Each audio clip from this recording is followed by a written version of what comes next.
Hi. Hey. Hello. It's Skycatlive. What's up, guys? It's 3:57 p.m. on a Wednesday. It's 11:26 p.m. It's 68 degrees in my house, and this is all reflected here on my clock. It's Wednesday, 3:58, 68 degrees, 11:26. Yep, there we go. And I went to the mall. I talked to some pretty girls. I went shoe shopping. I walked for hold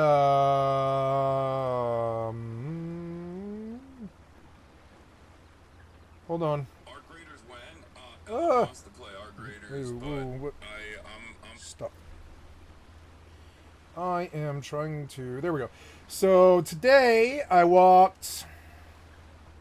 Oh, it screwed up my segment, but I walked 5 miles today. It thinks I walked 27 miles, but that's because I drove to the mall. But I mean, yeah, like, you know, but I did walk 5 miles today, the indoor walk. If we do segments and stuff. Yes, segments. 3 hours and 21. Oh, this was segment. Oh, well. Anyways, so I walked for 5 miles. I went to the mall. I have cleaned my house and taken care of my cat, and I am here. And I've been thinking a lot today, and I thought a lot when I went to bed last night. And today is kind of a big catalyst day for me. I'm not going to quit streaming, but I am going to quit several games with a focus in mind and completely rededicate to a different reality. I would like to say that by my standards, I am one of the better PvPers in the world. I don't care what anybody else has to say about it. I have lots of kills on Eve, lots of kills on WoW, 250,000. I have lots of fucking Overwatch wins and gold. I have all the gold weapons in Overwatch for all the classes that I play. I've got 1,200 Fortnite wins or something like that across 2 different accounts, both solo, duo, trio, and fucking quads. Like all of it, you know, not just solo. Like lots and lots and lots of different wins in different fucking vernaculars. I have 5,000 hours on Rust, and I built something like 500 or 1,000 successful bases on stream. It's all there. It's all published on my channel. These things are not fucking lies. I mean, they are the fucking reality. I've got the achievements, the publishing, the fucking shit to prove it. I went to the top of the large clan scene with a 30-man clan and fucking, you know, like 8 actives and 22 inactives and just fucking crazy. It was, you know, I did all this shit. Now I think that the dick measuring contest that is PvP is over for me. And I'm going to leave EVE Online. I'm going to leave PvP Rust. I'm going to leave Fortnite. I'm going to leave Overwatch. Even if they are good games, I don't want to do PvP anymore. I don't like the community. I woke up today and I sat there in bed for like an hour and I had this like, oh shit, come to Jesus meeting with myself where I was like, I've got to come to some kind of epiphany or some kind of realization or some kind of decision about how I'm going to go forward with this stream and what my future countenance is going to be and what I display to you guys and what I do and how I do it, all that stuff. And I don't care. I don't make a lot of money doing this. I do make money, but I don't make a lot of money doing this. This is my hobby. And I take it very seriously, and I don't like the negative energy that continually comes out of me when I play negative PvP games, like EVE Online, Mortal, Rust. Now, if those games ever get PvE modes, and I don't think HighSec is PvE, because any shithead can still jump you, and do, and I'm done. I'm gonna quit EVE today, and I'm gonna say to them, I'm quitting EVE Online today, and I know it sounds like bullshit, but I know I really am gonna fucking quit EVE Online permanently today. And I'd like to tell you why. You know, PvP just isn't fun for me anymore, and you guys will not make me safe in HighSec. I paid you thousands of dollars. You will not keep me safe. I do not feel protected by this by CCP, and I'm going to leave permanently. I wish your team success and your game success. If you ever get a PvE version, I'll come back. But I'm done with PvP. After 25 years, I can see what it's done to me, myself, my feelings, my family, and my life. And I'm done with PvP. I'm leaving. Goodbye. And, yep. I'm done with PvP. I don't want to do the dick measuring contests anymore. I can quote the 1,200 fucking Fortnite wins that nobody I know has. Not even Cloud Candy, who's better than me, has 1,200 fucking wins like me. Nobody has as many wins as me. Nobody has as many Overwatch wins, WoW wins, Arena wins, Fortnite wins. It goes on like that. Nobody has, I mean, people have, but the professionals have more wins than me. But nobody that I've ever met has as many wins as me across so many games. Nobody. I even have Final Fantasy XI PvP wins where I used to 1v18 and win and shit like that. Nobody has the amount of wins that I have. It is main character syndrome. It's the worst fucking... It's the worst case of it on the fucking internet. It's main character syndrome. Like, motherfucker, I can show you the achievements, the rivals, the fucking, all this other stuff. Like, the rival, the challenger achievements, the fucking, like, all of this shit, like, on all my Battlefield achievements for every Battlefield game up to 4 or whatever it was. All of my, it just goes on, like every Overwatch character almost, it's just crazy. It's like that. I'm a professional gamer. I do get paid money to do this, whether you like it or not. And like I do, I get paid money, not a lot of money, but I get paid a lot of money. And I say, well, to me, it's a lot of money because I don't have any money. So any money that I make is a lot of money. You understand? So I'm so thankful for the lot of money that you guys have sent me. It is some thousands of dollars. You guys support me. I have had $100 donos before, and I really do love you guys, and I want to say thank you for the fucking support. So now I worry about you guys. I mean, I'm going to take it off the big face now, but I mean, like, for me, it's like, this is my personal fucking I'm the main character on the server fucking adventure. This isn't somebody else's fucking adventure. You guys are along for the fucking ride, but like, this is my fucking adventure. I decide, well, my own counsel will I keep about what goes on my stream, what shit I support, what shit I don't support. My own counsel will I keep. I've come into my own as an adult male at the age of 43 or something like that. Complete man-child, Peter Pan syndrome, smoked heroin, smoked meth, smoked weed, fucked around, had a lot of sex, and screwed around with my life for 25 years. As I get a little bit more fucking serious and I fucking shed the dead, oily skin that is past addictions and friendships and problems and weaknesses and sorrows and 2 tears in a motherfucking bucket, motherfuckets, right? And I think that no, the end result is still something that I control. I can decide whether there's happiness or sorrow on my fucking channel. I can decide whether it's angry or bad or good or whatever the fuck it is. Ooh, supply signal. Ooh, thank you.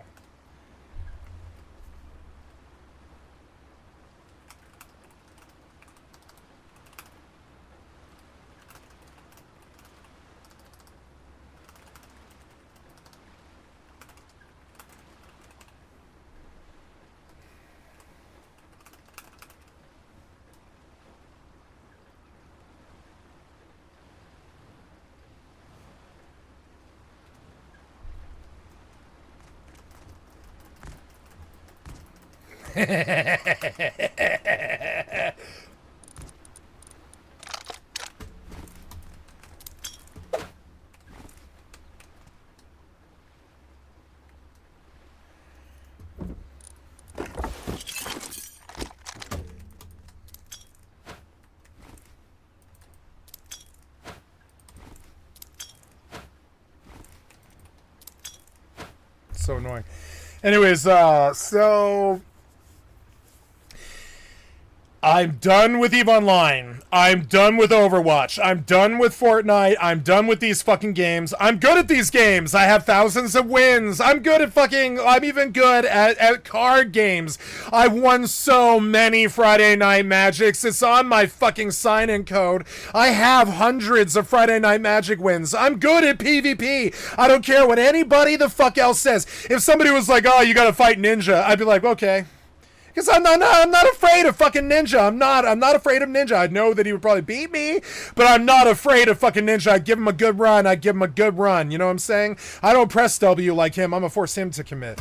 And we'll see about that. You press W into me, let's see how well you do. You know, I'm like Bruce Lee, I don't give a flying fuck about, like, punching you at all. I'm not going to fucking shoot Ninja. I'm gonna wait for him to take the shot and then end him or whatever. Like Bruce Lee, it's like I'm completely a reactive character. I don't go PvP people. I don't go gank people. I don't join raids to go fucking raid people and take their shit or anything like that. Not anymore. I never really liked it in the first fucking place, and I was honest about it. I swear to God, I told Lucky the day I met her, before I ever met any of these other stream snipers or people from Rust or anything like that, I was like, I don't really like the concept of raiding. I don't like stealing from people. She was like, you know what, Cat? Me neither. She didn't raid either. And then I was like, it's good to see another decent human being, you know, that just doesn't really respond well to robbery or house robbery simulators or highway robbery simulators. Or skyway robbery simulators, or space robbery simulators. It doesn't really matter. They're robbery fucking simulators. Fortnite is a gun robbery simulator. You kill the guy, he drops fucking 3 to 5 weapons and 2 stacks of meds and some shit. And you know where we get that from? It's from fucking Rust and fucking PUBG and all the crazy toxic games and EVE Online and shit like that.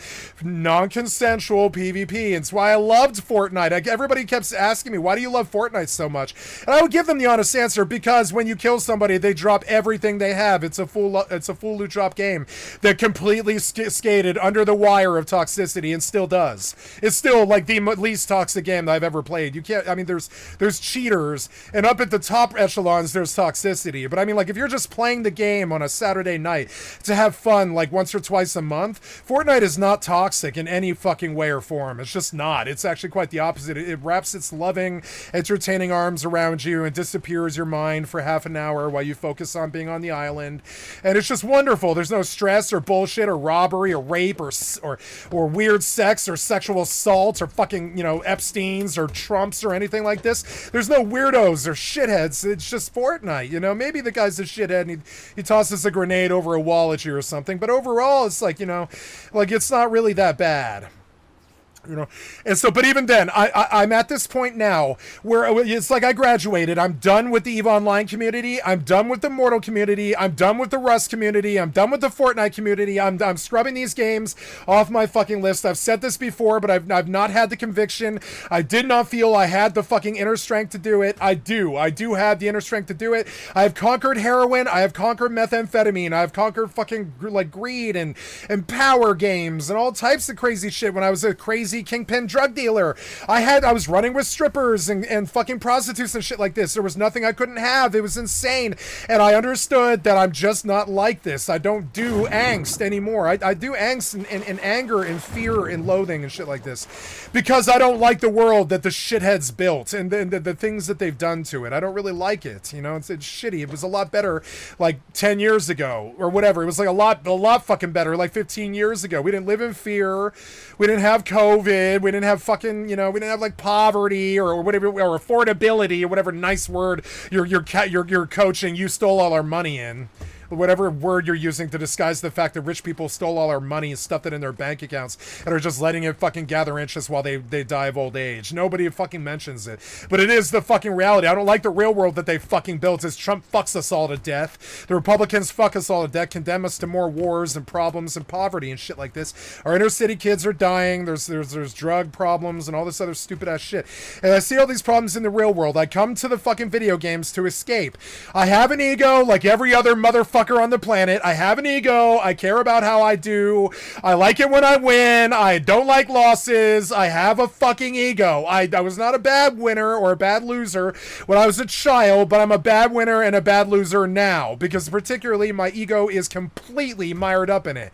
And I'm done with that shit. I'm experiencing ego death. The Cloud Candy taught me to do so, and I will do so. I'm experiencing fucking ego death where it's just like, nah, I got so fucking full of myself that I feel like I can just scream in the Jita chat about getting ganked by piece of shit Eve University, and it sticks in my fucking craw, because those are supposed to be the fucking respectable people of EVE Online. If the respectable people of EVE Online are 15v1ing somebody, then I'm not playing EVE Online. You can suck that fucking dick. Same as fucking Fortnite, same as fucking Overwatch, same as fucking Rust, same as any of them if they're toxic. Fucking Once Human Raid Zone, it doesn't matter. If it's full loot drop, if it's toxic, if it has PvP, and one side can feel sorrow while the other side feels elation, I don't want it anymore. I had that game play very nicely for about, let's see, it started when I was about 10 with Street Fighter 2, and it's ended right now when I was 43, so yeah, 33 years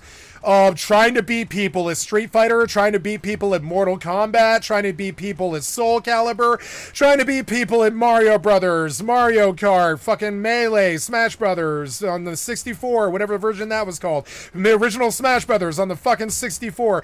Gauntlet, fucking GoldenEye, try to kill people on GoldenEye. That was entirely a multiplayer game if you played it correctly.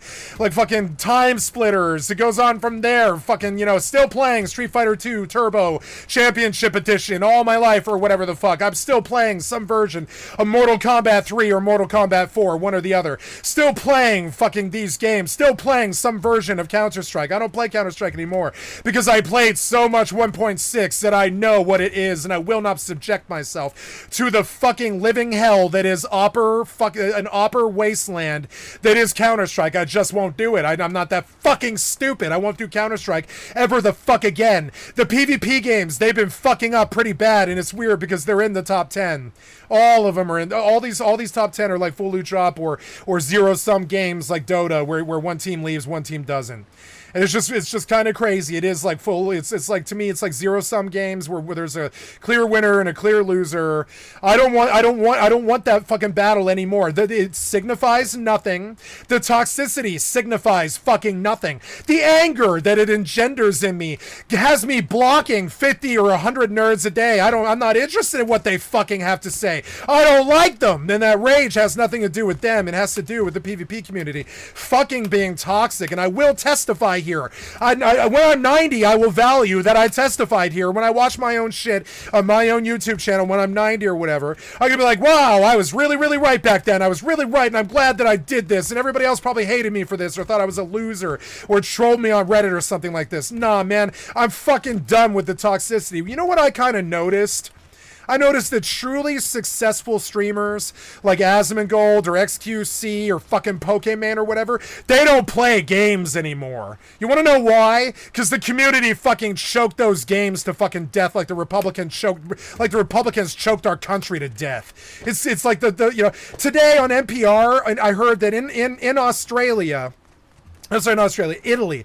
In Italy, they are banning what they call femicide, which is when a husband murders his wife. It happens every 10 seconds in fucking Italy because this shit is a Bernie, rapey culture. Even in Italy, it's a Bernie, rapey culture. The husbands are raping their fucking wives, and now they gotta come up with fucking femicide, where they're like, if you murder your wife, you are going to jail for life, mandatory minimum sentencing, no, please, no bargains, nothing, no bust downs or anything like that. Just you collect 100 years in jail, no ifs, ands, or buts, no nothing. You don't pass 200. You don't collect 200s and don't go to jail or anything like that. You go to jail for life if you kill your wife in fucking Italy. And they were talking on NPR the social ramifications of how the legal system had to essentially make it like you get life in jail if you kill your wife, because it's happening so often and so fucking badly and so quickly that they're just gonna make it so that you catch a lifelong charge if you do it. And they're not even gonna go. They're probably gonna bother proving that you did it,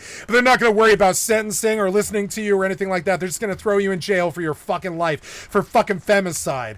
That's kind of the fucking reasoning that I'm coming to with these PvP games. I pay good money. I paid thousands of dollars to EVE Online. I paid hundreds of dollars to Fortnite. I paid hundreds of dollars to Rust. I paid some of it was to Rust art creators, but it's still I I paid like $100 to Rust. I paid a lot of money to these fucking people. I pay money to them all the time. I bought Overwatch on 3 different consoles. Like fucking, I bought Overwatch. I bought Skyrim on 7 different consoles. I support these fucking developers. Like, I've been supporting these developers. I have 330 games on my PSN network because I believe in supporting these people. Sure, about 36 of them were free from the monthlies, but the other 300 I fucking bought for $1 to $5 or $10 or whatever. And I bought PlayStation scratchers and every day at the end of work, and I was buying games and shit like this. I've been buying fucking games. I'm not some. I know I openly advocate for torrenting on my fucking stream, but I spend money on all these games. I spent money on Once Human. I spent money on fucking. I didn't spend money on Marvel Rivals, but I came pretty close. Like, I spent money on one of these people's main consumers. I've spent thousands and thousands of dollars. I don't want a toxic experience on EVE Online where 15 piece of shit ass, cocksucking, fucking idiot ass EVE University people show up and gank an unarmed, unloot, and like no loot, unarmed ship. I don't care if it's Poshvon or not. I don't care what your fucking story is. You took 7 to 15 people. You're teaching them a lesson by having you bully somebody who's unarmed with 15 fucking people for 0 fucking loot. EVE Online, EVE University, and CCP can suck my fucking dick with those bullshit ass fucking tactics. That bullshit ass fucking harassment and the fucking bullshit that comes with it. And I'm fucking done with it. You know, on my fucking television, I talk about this almost every day, is a piece of paper that says internalize, like fucking Disco Elysium. I internalize the thought because I can't seem to get it to stick. Internalize, like fucking Disco Elysium, like a thought that I've got to boil on, like Harry Dubois. And how many times have I bought Disco Elysium? Like 4. Like, I support this industry like forever, right? But internalize the most terrible toxic addiction I've ever had. It wasn't heroin. It wasn't methamphetamine. It's free-for-all PvP. It's hurt me, my family. It must stop. And I look at this, and, you know, I've had this piece of paper up since the summer. Since the fucking summer. I've had this up since the summer. It's winter now, motherfucker. 6 months have gone by, and I've looked at this piece of paper every single fucking day, and I can't seem to internalize the fucking thought. I'm getting there today, I think. Full blown, I'm getting there. I'm going to get on EVE. I'm going to say one last thing to CCP, the only people that I respect in the fucking EVE Online community. Watch me do it. I hate to say this to you guys, but I'm full blown quitting your game this time. I'm not coming back. I was ganked 15 deep in an unarmed, fucking no loot, Miasmos and Poshvon. You might call that good gameplay. I call it 15 people bullying somebody. I won't subject myself to that sort of treatment. I'm quitting this game permanently. Y'all have a good run. CCP is my favorite company. Goodbye. That's exactly what I'm going to say. I mean it too. I'm not coming back to this fucking game. I'm not doing it. I'll go to Final Fantasy 11 first.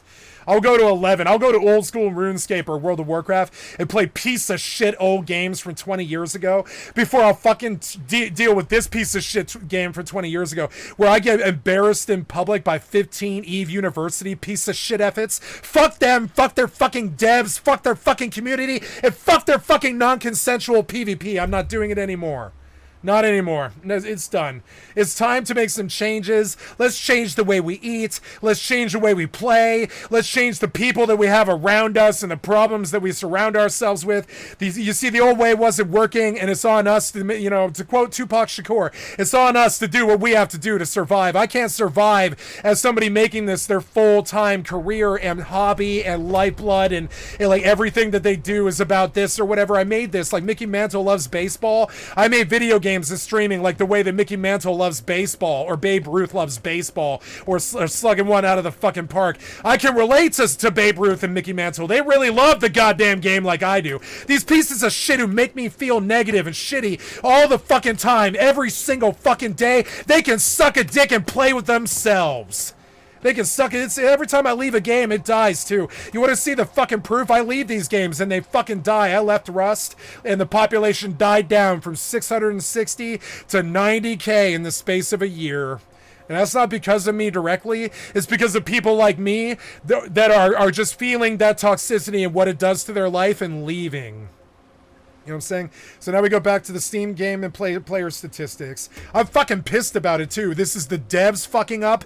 This is human beings fucked up. Like, they fucked up. All I was doing was enjoying the fucking games, and then pieces of shit come rolling up 15 deep like wolves in the fucking night. Eve University come to stomp you in 15 fucking deep like wolves in the night. You don't have guns equipped. You're just some rape victim, and then they get to it and 15 people fucking roll you and spread you like some kind of sexual assault fantasy. I'm fucking done with it. Fuck your worthless ass rape fucking tactics and your bullshit ass non-consensual rape games. I'm fucking done with it.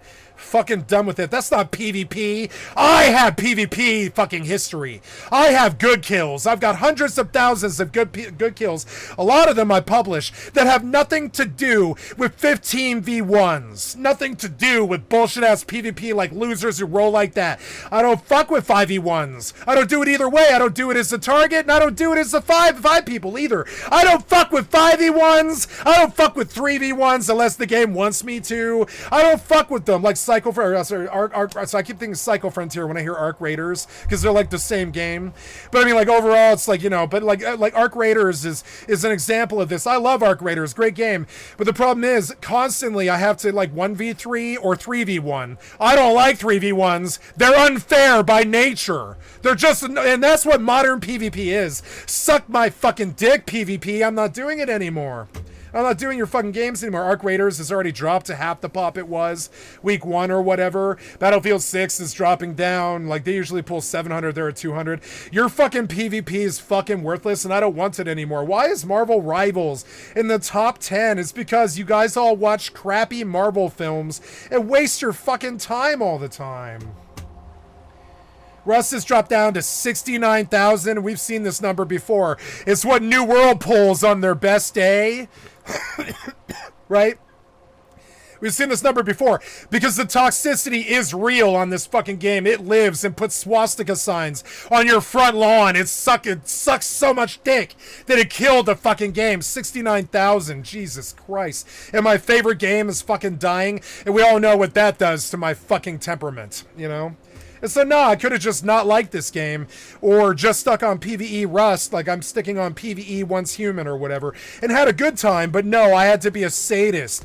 I had to get raped in a rape culture by a bunch of rapists. And I don't like PvP anymore. I don't want it. To me, it's the complete and utter lack of honor. Like, oh, PvP, you mean that shit where you get 3v1'd all the time? Or 2v1'd? Yeah, that's not PvP. You guys suck dick. That's what that is. That's you sucking dick. That's not PvP. That's you in Dishonor calling yourself player versus players. That's you in Dishonor calling yourself player versus players. That is not actual fucking PvP. It's almost always an unfair engagement because piece of shit nerds play stupid ass zero-sum games. I'm getting on CCP. I'm getting on EVE Online to leave a personal message for CCP. Yesterday I was stomped in an unarmed ship in Poshvon, 15v1 by EVE University people. I'm quitting your fucking game. Fuck you.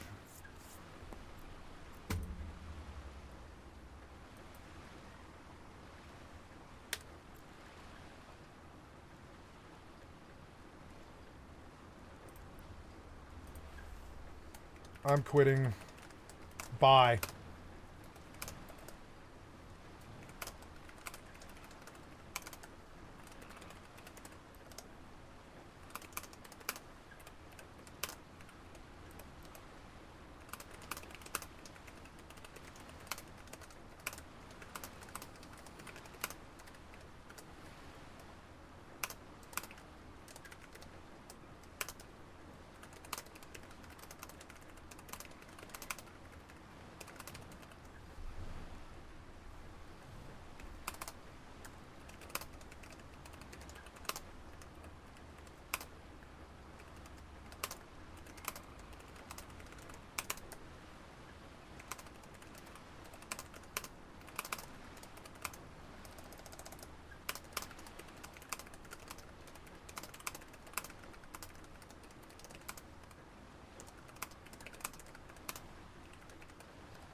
There it is. I quit Eve.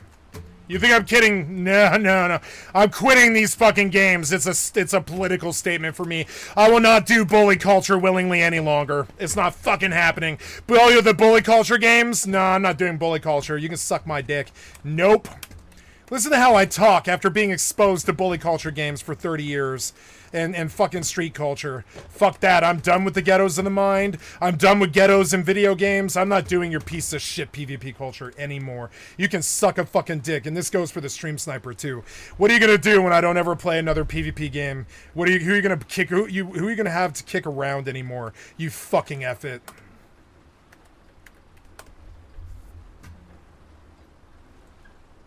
This was part of it.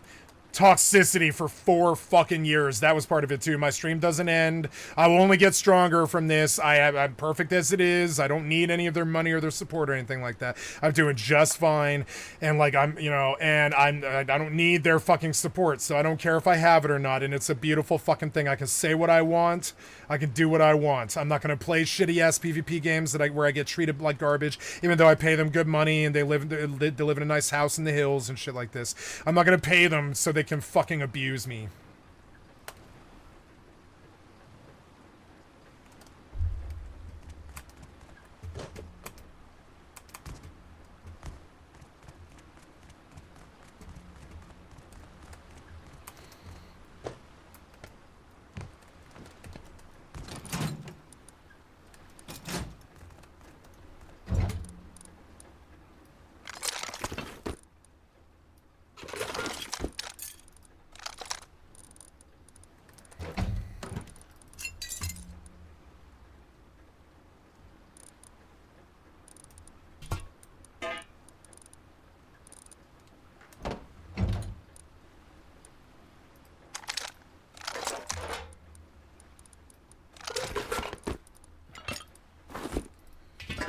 I'm happier. I can immediately feel that I'm happier. Like I've reached some resolution.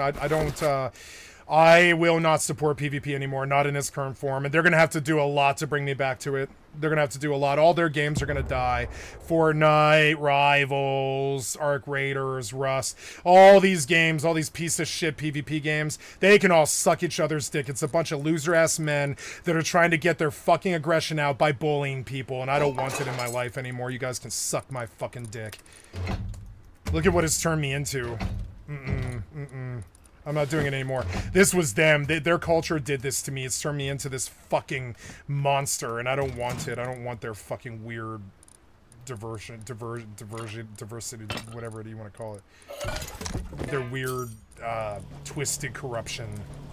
I don't want their weird, twisted corruption in my life anymore.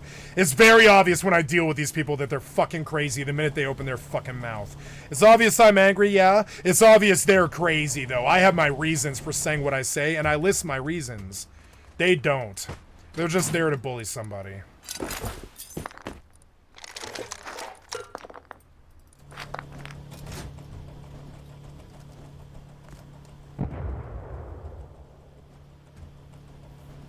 Why am I hearing raids? Ooh, what?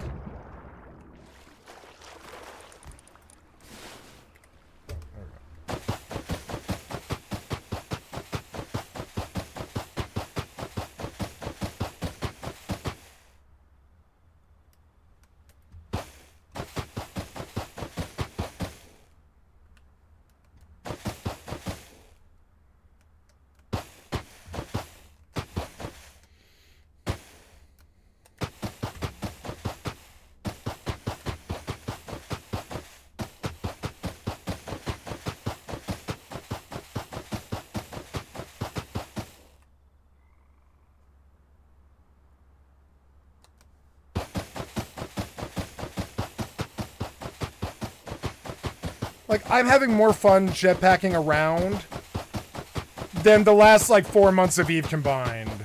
I know it. Another thing is another problem about this whole thing is it's like the economics of fun. There's games that are providing endless fun for me, and there's games that I play that just don't do that. Like, I just play them like they're like a job. I feel like Eve is like that. I think Eve Online is, or sorry, Eve Online's like that. FFXI is like that. I'm playing them like a job, and I don't want to do that anymore. If I can't get up in a day, I don't want to play the game. I feel like sometimes how much time you spend does differentiate you between the gods and the clods.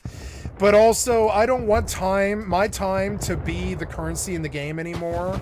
Or no, I don't know if you could call it currency, but like, I don't want my time to be the cost. I don't want my time to be the cost of enjoying a game. When I think of how much time I put into Final Fantasy XI, it makes me fucking physically sick. When I think about how they locked me out of that account anyways, and I don't have access to the work. And that's like, and so now I have this irrational fear. It is irrational because they haven't done it to me again. But like, you know, I have this irrational fear that I might lose 20 years of work when they accidentally lock me out of my account.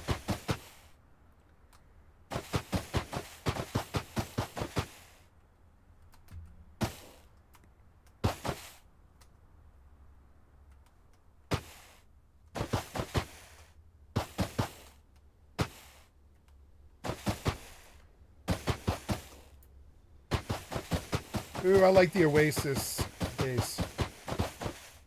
Why so many solar panels, though? Why not just get, like, a couple of wind turbines? Because he wants small profile. That's why.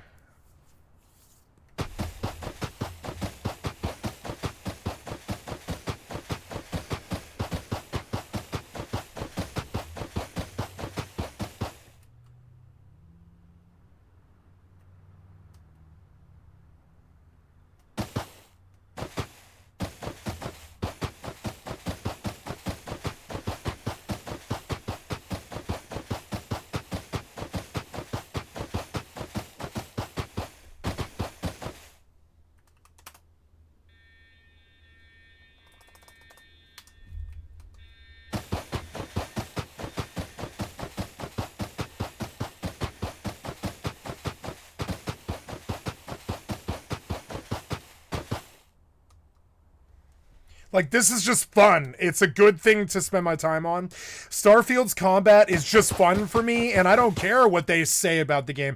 If Starfield's combat is fun to me, I'm going to play it. I'm going to move EVE Online off of my fucking docket. I'm going to move probably FFXI off of my docket because I don't want to pay them just so I can do the game like a job anymore. I feel like I'm doing FFXI like a job.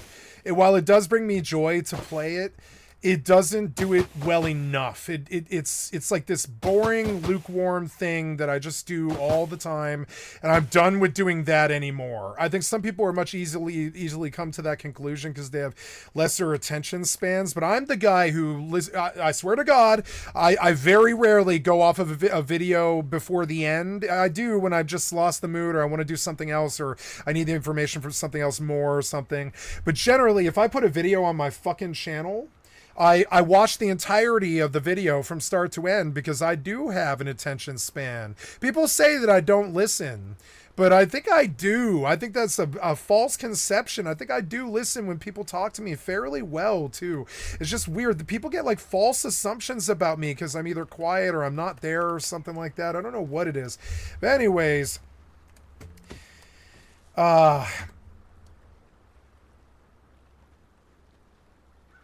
I don't want to do games that are like a job that don't give me instant fun all the time. And so I'm going to just get off of FFXI. I know that the game's not fun for me all the time. I'm going to go to Once Human because it's just a better choice. It engages me much more than Final Fantasy XI does. But I mean, it's a bad game. Just like Rust is a bad game. Just like fucking Starfield is a bad game. Just like 76 is a bad game. I like 76 Custom. I could do it for a long time. And I'm probably just going to do that because I at least can do that, you know? And it's not PvP. It's not toxic. Like, piece of shit stream snipers have no power there because bullying is not the economic system that runs that game or whatever. Like, Once Human PvE side, just like Rust PvE side, bullying is just not a fucking factor here outside of a couple of admin visits or something. Like, bullying is just not a reality here because that's not part of what they're trying to do. And I'm going to leave games where bullying is even remotely a possibility. I want to ask for a refund for Arc Raiders, and they're going to be like, no, you played it for 200 hours. And I'll be like, no, I want a refund for this game because you have not brought it to GeForce Now, and I can't play it on anything but GeForce Now. I can't play this game. I bought this game, and I played it enough to understand that I wanted to keep it. But then you never, ever put it, then GeForce Now never, ever put it in their title. I now want to return it so I can buy the Steam version. They're going to be like, no, we're not doing this return so you can go pay our competitors. They're going to be like, no, you played it for 100 hours. We have a policy about this. I could be like, oh, come on, though. The game's worthless to me because you never put it on GeForce Now. And they're going to be like, well, it will be eventually. You know, and I'll be like, God damn it, man. But God damn it, man. Arc Raiders taught me a lesson. Do not impulse buy anymore. Because, like, I really would have thought that Arc Raiders was a solid fucking purchase. But it wasn't when they locked me out of GeForce Now for what's going on now. Like a month? 26 days or something. Every day I check in, I'm like, nah, this was a mistake. It's the reason that Arc Raiders isn't on like GeForce Now is probably because like something about like their store or their AI stuff or something. I don't know what it is, but maybe the lawyers can't clear it. We don't know what it is. Maybe it's legalese. We don't know. But like I don't want to hazard to conjecture. I just feel fucked as a consumer. Like I feel fucked as a consumer when the Eve University Corp shows up 15 deep and rolls me when I don't have any money and I'm naked. Like, I mean, I feel violated, and I'm not going to play your game again if that's what's going to happen to me. Suck my fucking dick, losers. Your pop's only been 30K for 25 fucking years because only 30,000 people are sadists. There's only like 30,000 sadists in the video game community. Most of us play games for fun. You know, but there is like about 100,000 sadists in the PvP community who need that challenge. Who I know I'm one of them who need that challenge. But I'm done being a sadist and being fucking like have my shit pushed back by stream snipers and assholes and fucking pieces of shit PvP community losers. I will quit their games. I don't care. Right now I don't make any money and I'm not big like SQC, so nobody cares. But maybe one day they will. We don't know. Maybe they will care when I say, oh God, you play Fortnite? And they're like, what do you mean? Fortnite's awesome. And I'll be like, no, you mean robbing little kids for their loot? And they're going to be like, what? And I'll be like, yeah, that's what Fortnite is. It's robbing little kids for their loot and making them cry. And they're going to be like, that's not what Fortnite is. And I'll be like, yes, it is. Am I wrong?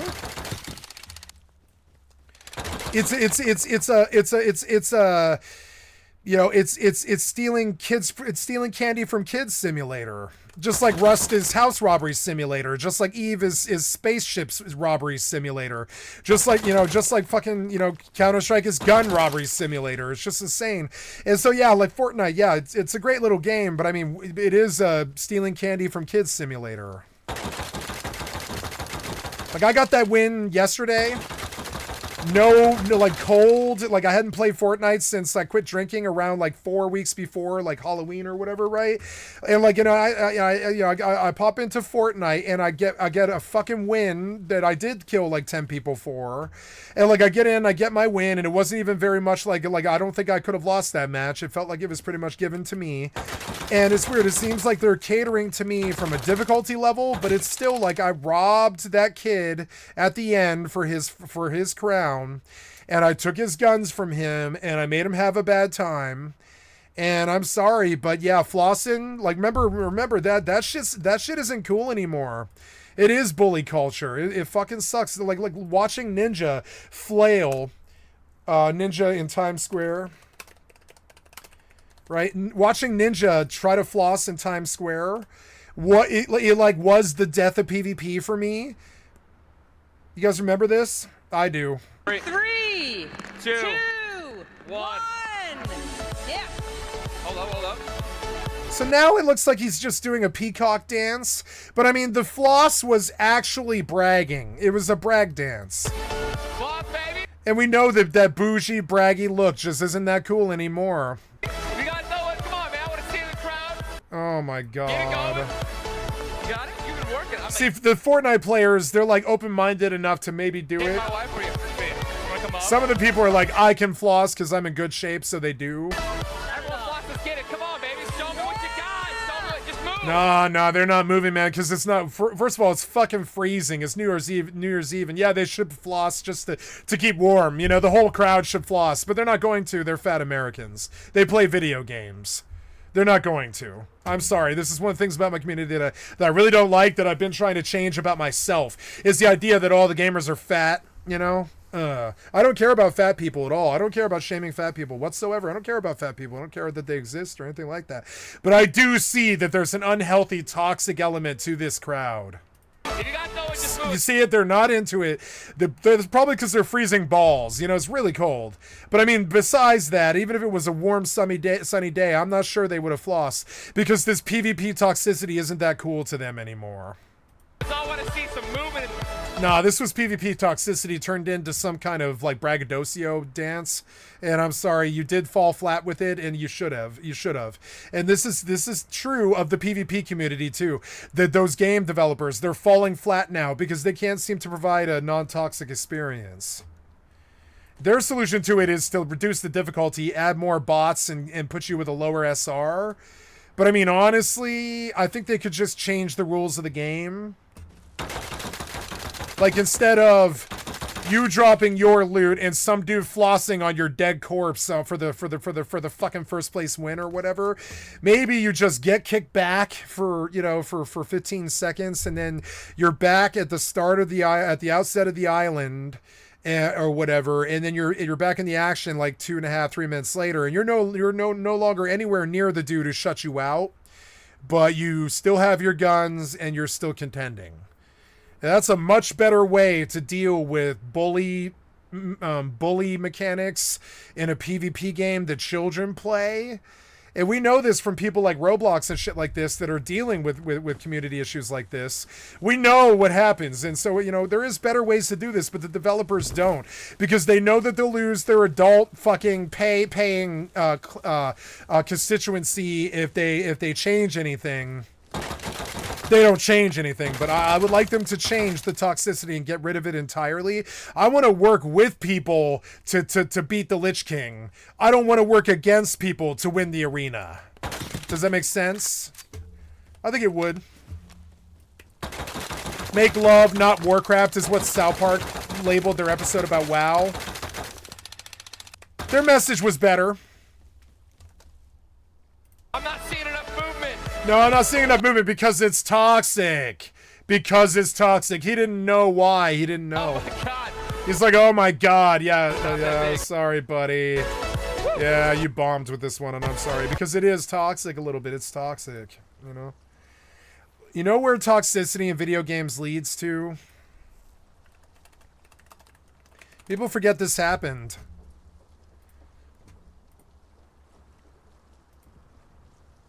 This is a shooting. Got a lot of good games. This is what? It's the Falcons versus the fucking Steelers. Or no, sorry, I can't see because of the YouTube symbol. That's, who is that? That's the Seahawks, I think? Yeah, that's the Seahawks, isn't it? It's with the no, it's the Atlanta Falcons versus the Atlanta Falcons, which makes no fucking sense. Why are you doing that in a Madden tourney? You're fucking dumb. It's going on. It's a lot. It's gonna be hard. Anyways, why are you doing Falcons versus Falcons in a Madden tourney? Shouldn't you be doing like an exhibition or something? I don't know. Anyways, so this whole thing was stupid in the first place, but because these people are so toxic to each other, this kid just shot him. It's not a tough out today. Excuse me, not an easy out. Oh.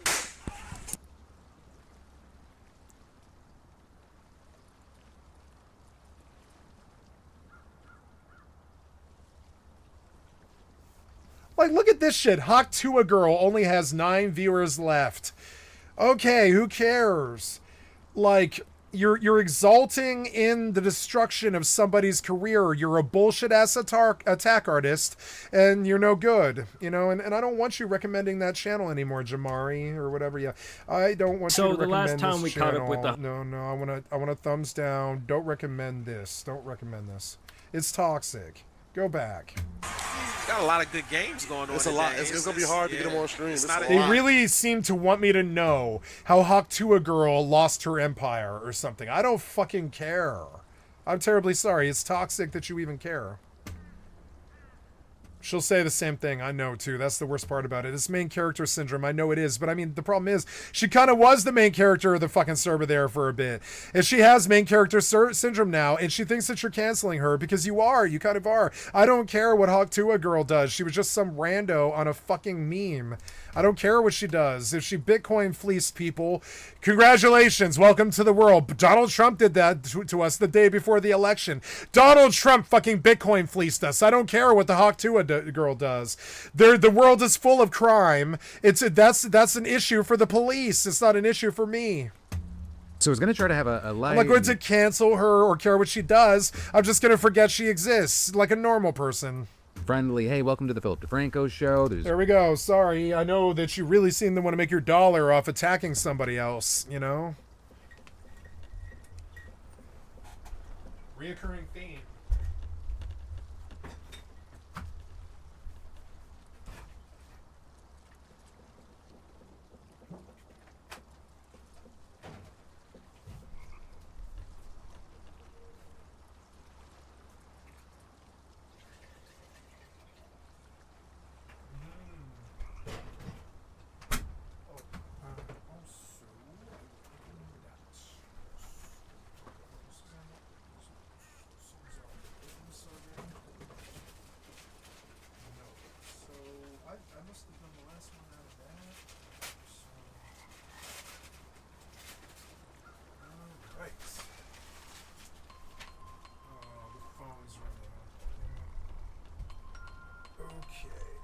Stiff. Hold on. Hello? Oh,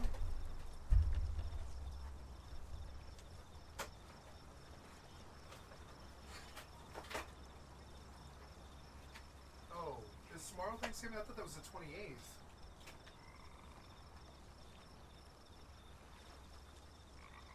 '26th? I was like, tomorrow's Thanksgiving? We didn't even make plans. I'm sorry. No. Oh, yes. So that's Thanksgiving. I guess it's on the 27th this year? Okay. Okay. Okay, you want to get together? I feel bad. I'm not maybe the best family member on holidays. I'm sorry. Do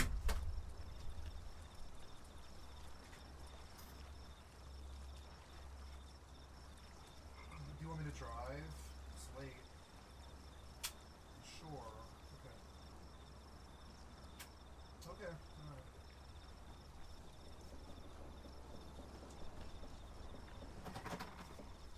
No problem. Enjoy your shopping. Is there anything I can do to help or anything you need? Yeah, I did that myself today at the mall. Yeah. All right. Well, okay. Thank you for the heads up, and I will see you tomorrow night then. What do we do tomorrow? Call me. No problem. Love you. Bye.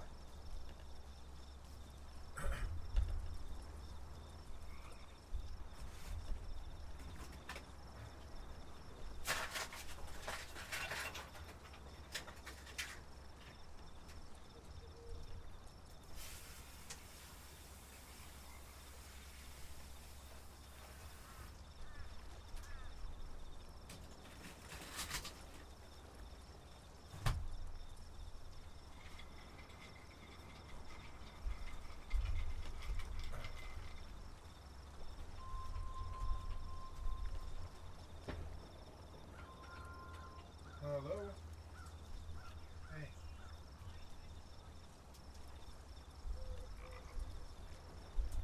Alright.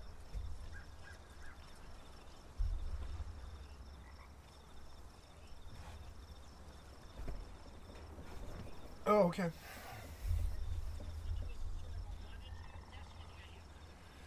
Yeah, I get nervous about night driving, especially around holidays, because they're drunk. They're drunk.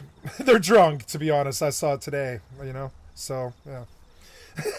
Okay, okay. Well, all right. Yeah.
Okay, sorry about that, guys. Got a phone call, but I'm back with you. I just got to sit down. Give me just a sec. Yeah, kitty, I'm going to feed you in a couple of hours. Yeah. Don't worries. Yeah, you. I'm going to feed you in a couple of hours. It's 5 o'clock. You know it's not dinner time yet. Come sit in my lap, kitty. Come. Come, kitty. Come, kitty. Oh, you know you want to sit in my lap. No? Okay. She wants food, and she's like, I came for food. It's like, well, that's a nice plan that you had, but I'm the food master, and I'm the quartermaster, and I decide when the cat gets food ever, you know?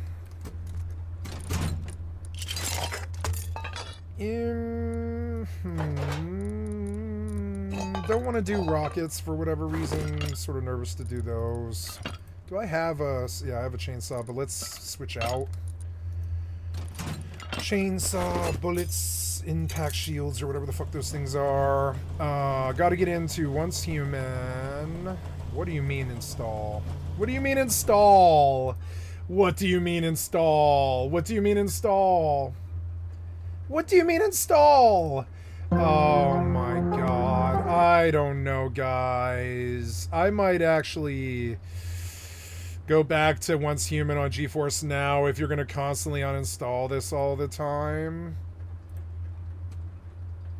Yeah, F Once Human. Okay, so, but, I mean, what happened to that? What happened to this? Yeah, like, what? What are we talking about? You uninstalled this and you're going to make me do the whole 100 gig download again? I don't know about that, buddy.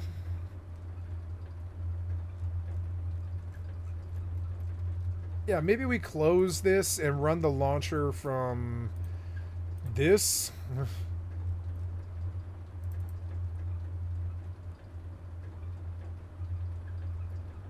Yeah, like, what? Like, I have Once Human installed. What the fuck are you talking about? Yeah, like, what? Oh, it does have a new version, and it is 14 gigs, I guess. Okay, there we go. Okay. Yeah, I was like, what are you talking about? I have a Once Human install. You've done this to me so many times. Hey, kitty, you finally came. I asked you to come earlier, and you didn't, so I gave up on you, and now I don't want you. I'm just kidding. I do. I always love the kitty. I always want the kitty. She's always a plus in my life. Did you have a good time out there? I think you're happier that you went, aren't you? Yeah, you're happy, kitty, because you went outside. I told you to go outside. I kicked your ass outside. I was like, no, you can't sit here every day, all day long. Got to go outside, kitty.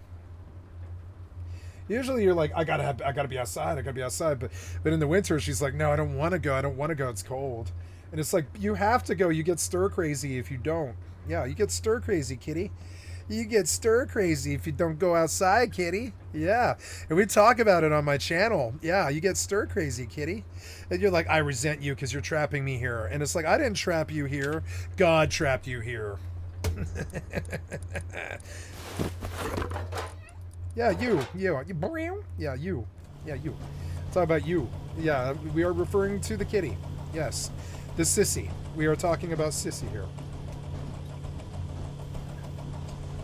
She's bashful, and she notices when I look at her. She has a very strong impression of when people are looking at her, and when I look at her, she looks away. She's shy. Yeah, she's a shy girl. And she very badly wants me to look at her, but when I do, she looks away. And it's actually very cute. It's a girl thing. She very, very badly wants me to look at her. But if I do, she's like... And it's annoying. And girls do this too. You can tell the girl really wants you to look at her, but when you do, they're like blush and they look away or whatever. And it's like,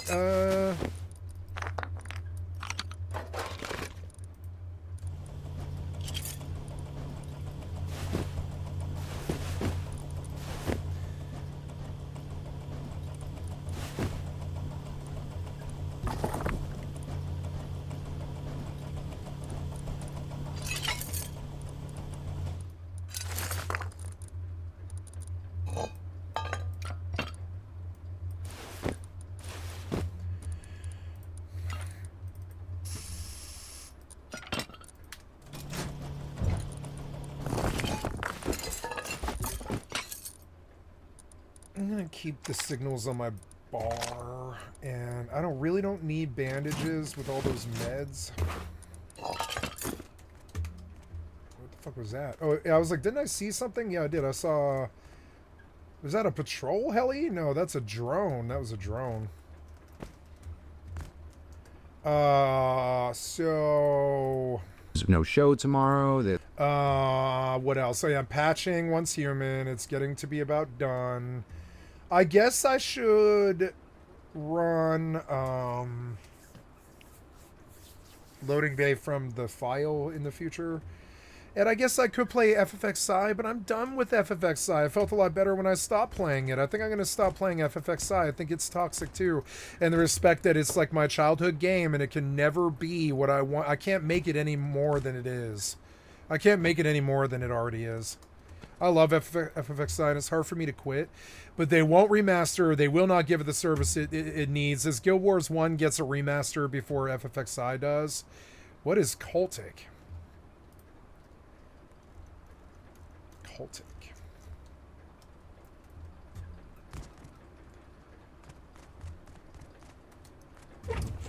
I love EVE Online, but I don't think it's the best game for toxicity. It's definitely a bully culture, and I don't want to be part of it anymore. I'm gonna take it off my bar, unfortunately. And it's just like, god damn it, man, I pay so much money to fucking EVE. I should log into my account and make sure that they've canceled my subscription.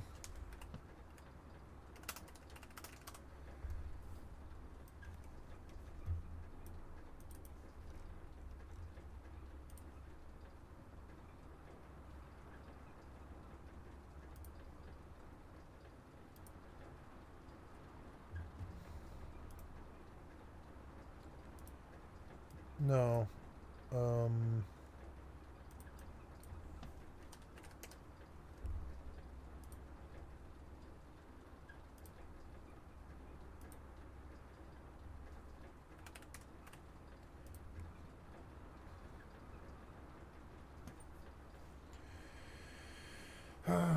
Fuck, I have to sign into my other email account, which is so annoying.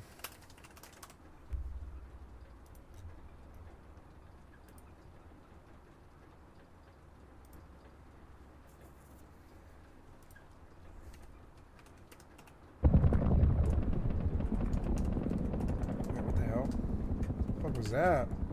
Oh, they called helis.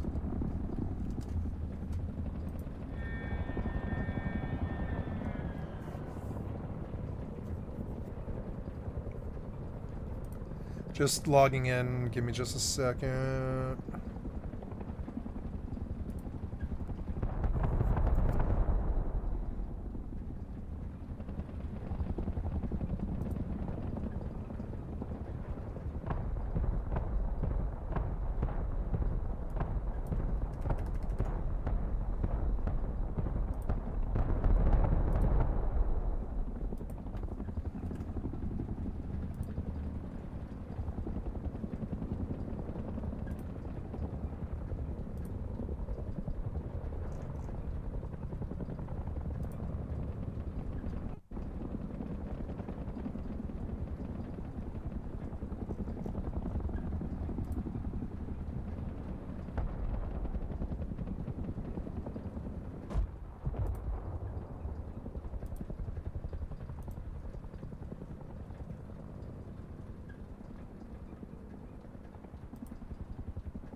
Just telling CCP why I'm quitting their game.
Fuck was that?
I have Eve until February, which is insane. So at least I'll get the skill points if I ever go back.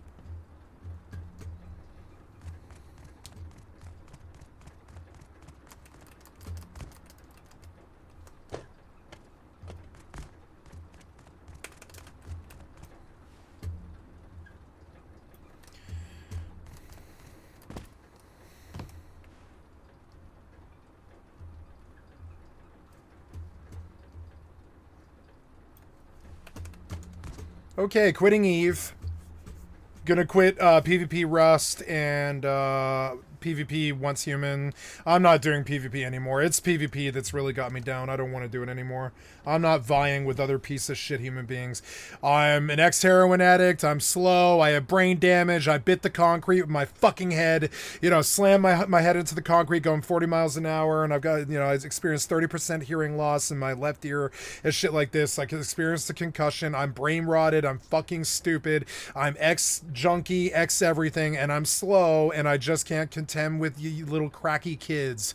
Little cracky, twitchy kids. I'm just not doing it. And also, their bully culture has me so down that I don't ever want to be around them ever again. And I leave clans and I leave games because I don't want to be around them anymore.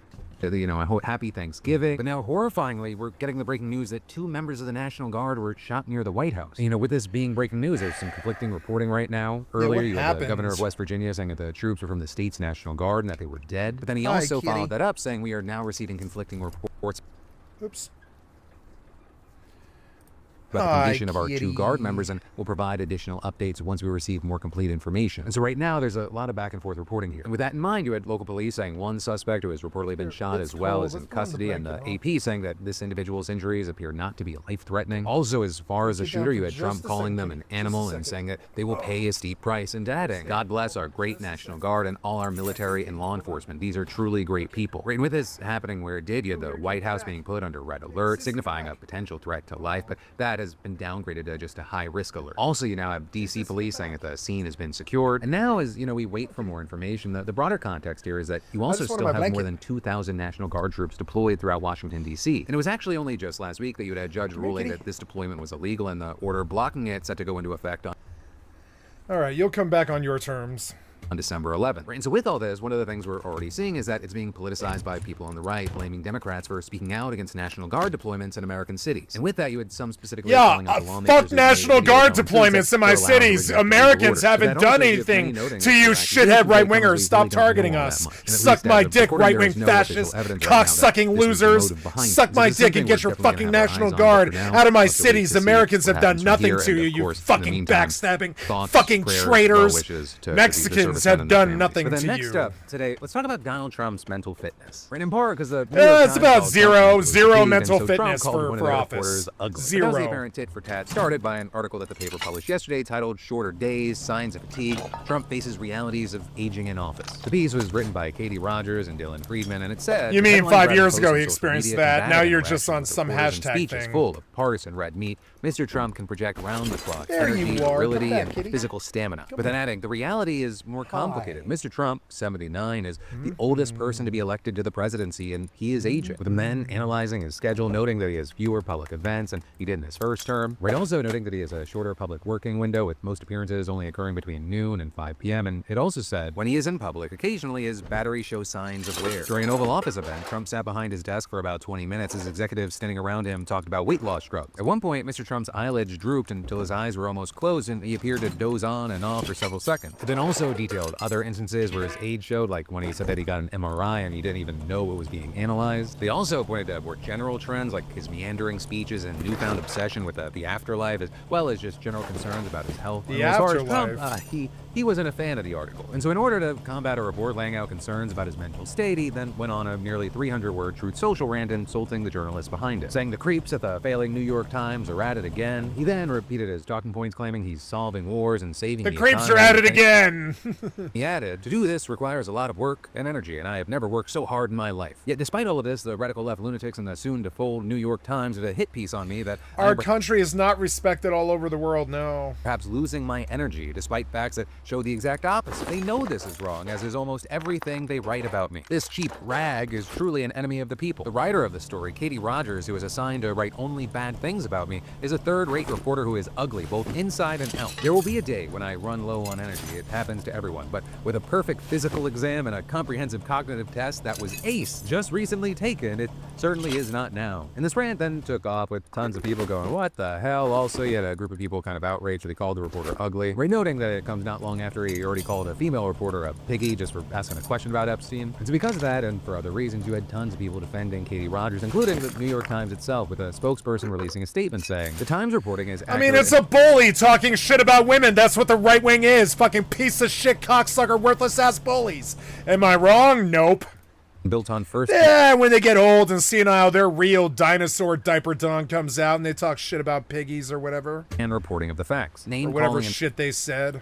Personal insults don't change that, nor will our journalists hesitate to cover this administration in the face of intimidation tactics like this. Right, and again, this isn't just some outlier situation. This is happening as Trump's mental state has been a major talking point pretty much everywhere. I mean, after Trump accused a group of lawmakers of sedition and said that they could be subject to the death penalty, you had people like AOC saying, the president's remarks are, terrifying. I think, indicate a level of instability. Senility.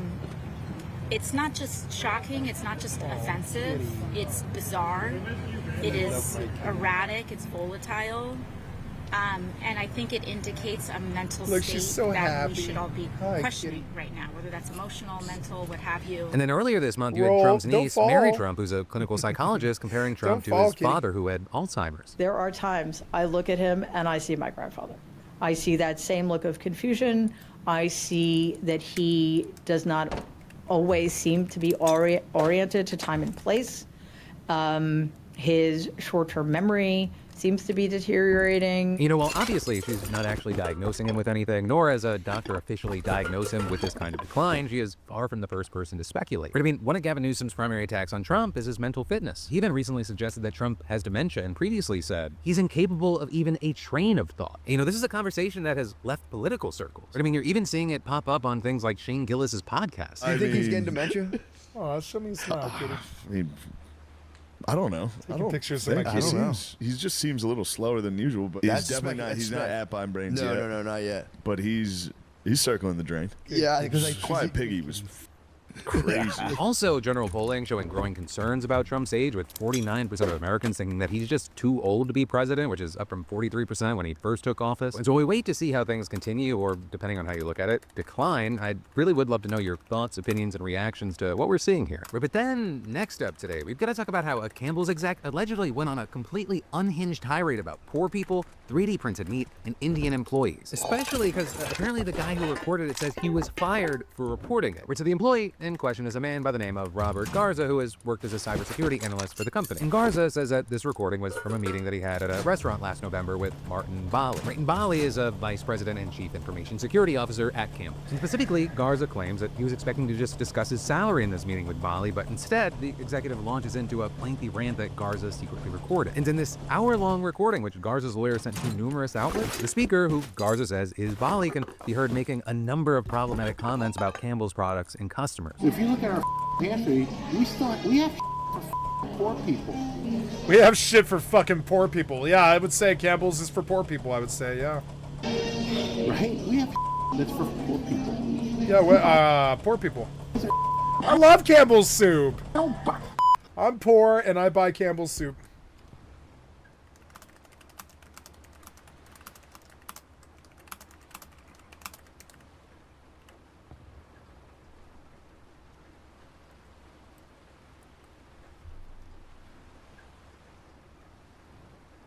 Camp Bell.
gambling products barely anymore. So healthy. Now that I know what the No, your tooth is not healthy. That's your fault, not ours. Even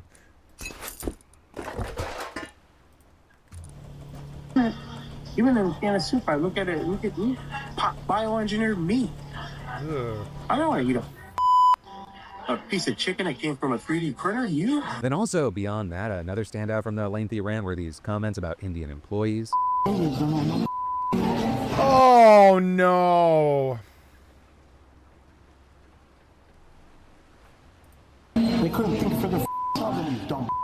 Oh my God. Those were just two of the most controversial comments from the recording, which were also outlined in the... I mean, it's the right wing. This is how the right wing actually thinks. It seems shocking to you. It's not shocking to me. It's a debt call who hates Indians. Is it a surprise to you? Not a surprise to me. Debt call who hates Indians, you know, whether they're Hindu or Native American. Doesn't really matter which one. They hate them all. A lawsuit. As you got the court filings also alleging that Bali said that he often came to work high on weed edibles. But, you know, really the meat and unintended there of Garza's lawsuit, it centers around what happened after those alleged comments. Because Garza claims that he brought his concerns about Bali to his The workplace is not... Okay, who cares if you smoke a blunt before you go do your job? I really don't care about that. The workplace is not a place for marijuana edibles. Marijuana edibles are for past 11 p.m. You've got a phone to call the cops if something bad happens. You and your wife are, you know, like watching, I don't know, Saturday Night Live or something. And you just had a shave off of a chocolate edible. I'm talking shaved a little bit of chocolate, not home, you know? Because if you home, you'll be on 911. So yeah, and edibles aren't, there's no place for edibles in the modern workplace, no. Marijuana's fine. You can smoke a blunt and do your job absolutely fine. Edible marijuana is entirely different. That's like a heroin strength or an alcohol strength. You'll get blunted off a blunt if you've never smoked weed before, and you might be impaired, yeah, if you don't have a tolerance like me. But, I mean, it's not going to lay you out like edibles. Edibles don't have a place in the workplace. That's like saying you drank a handle of vodka before you started making Campbell's soup. Also a defendant in this lawsuit, but the higher-up didn't encourage him to report the incident to and that's why you drank a handle of vodka, and that's why all your meat is printed in a 3D printer. Why won't you do this? Something's wrong. What is it that you're doing? No. What are you doing? Stop it. Something's happening with my keyboard, I think. Oh, you're so annoying. Yep. Nope. What happened there? What? I don't know. You're glitched or something. Rust froze or something. No, it's my keyboard, I think. No, oh, yeah, some kind of weird glitch. There we go. Did you finish this? No, you are 60 gigs. Okay, I don't know. I really don't know how he should proceed. And then, according to the complaint, 2 weeks later, Garza was abruptly terminated, with a lawsuit alleging that he was fired in retaliation for reporting the matter to his boss and accusing the company of fostering a racially hostile environment. And you also had Garza's lawyer telling reporters that his client's termination was especially shocking because Bali had praised his work during this meeting, and he claimed that he had never faced any disciplinary action or write-ups for work performance. Now, with all that said, as far as how Campbell's has responded... Yeah, that's weird. Like, there's one thing to be like, we've warned you and warned you and warned you about this, and this is your last, you know, infraction or whatever they call it. It's another thing to be like, no, I've worked here for 4 years and I've never even had a goddamn disciplinary report of any kind. You just outright fire me for like terrible like conduct or whatever? Nah, no warning. Never ever received a warning before. No, that's you being overly punitive.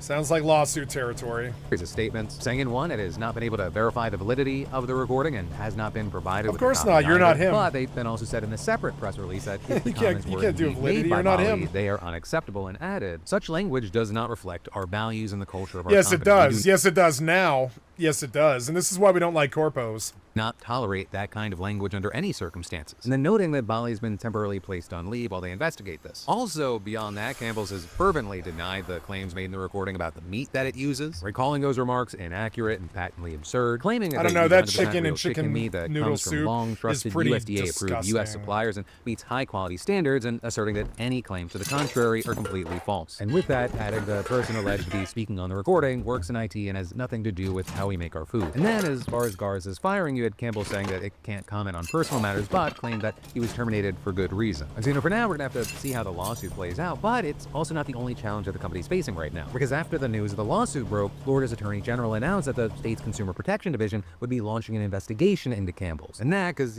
Florida has a ban on lab-grown meat. And so this is gonna be an interesting one to watch for a few different reasons. And then we're gonna dive into even more in just a minute, but first let me say, we gotta be honest. Most shoes, they can't handle a spilled drink, let alone actual winter weather. But the Vessi Stormburst? Different story. Right, Vessi, today's sponsor, makes sneakers that don't immediately fold the second that the world gets wet. And I've been wearing the Stormburst nonstop. They're waterproof, warm, comfortable, and they're still lightweight enough that it doesn't feel like I'm lugging bricks on my feet. Right, and their Dymatex waterproof tech, it keeps your socks dry through rain, slush, sleet, and those ambush puddles that appear out of nowhere. They're perfect for errands, dog walks, airport days, or those quick trips that somehow become 10,000 plus steps. Cleanup's also easy. You just wipe, rinse, done. And we also got to talk about the Vessi Coastal Jacket, because wearing waterproof shoes with a non-waterproof jacket, it's like putting a sunroof on a submarine. And this thing, it's fully waterproof, breathable, and lightweight. It's ideal for cold, rainy days without the bulky marshmallow vibe. And Vessi's biggest sale of the year is right now at 25% off site-wide and up to 55% off select styles. And that includes the Stormburst and the Coastal Jacket. You'll also get free shipping on orders over $110, 30-day returns, and a 1-year warranty. So hey, upgrade your winter setup while everything's discounted at least 25% and up to 55% off. Just scan that QR code or go to Vessi.com and grab the Stormburst and the Coastal Jacket before they sell out. But then, next up in the news, we've got to talk about how ICE now wants to offer an almost unlimited amount of money to contractors to track down undocumented people, so their agents can then just swoop in to arrest them. And one of the interesting things is that this plan is actually a revision of a version that had a much more limited scope, because the previous version had a total cap of $180 million that the agency could pay out to these de facto bounty hunters. So we're talking about $180 million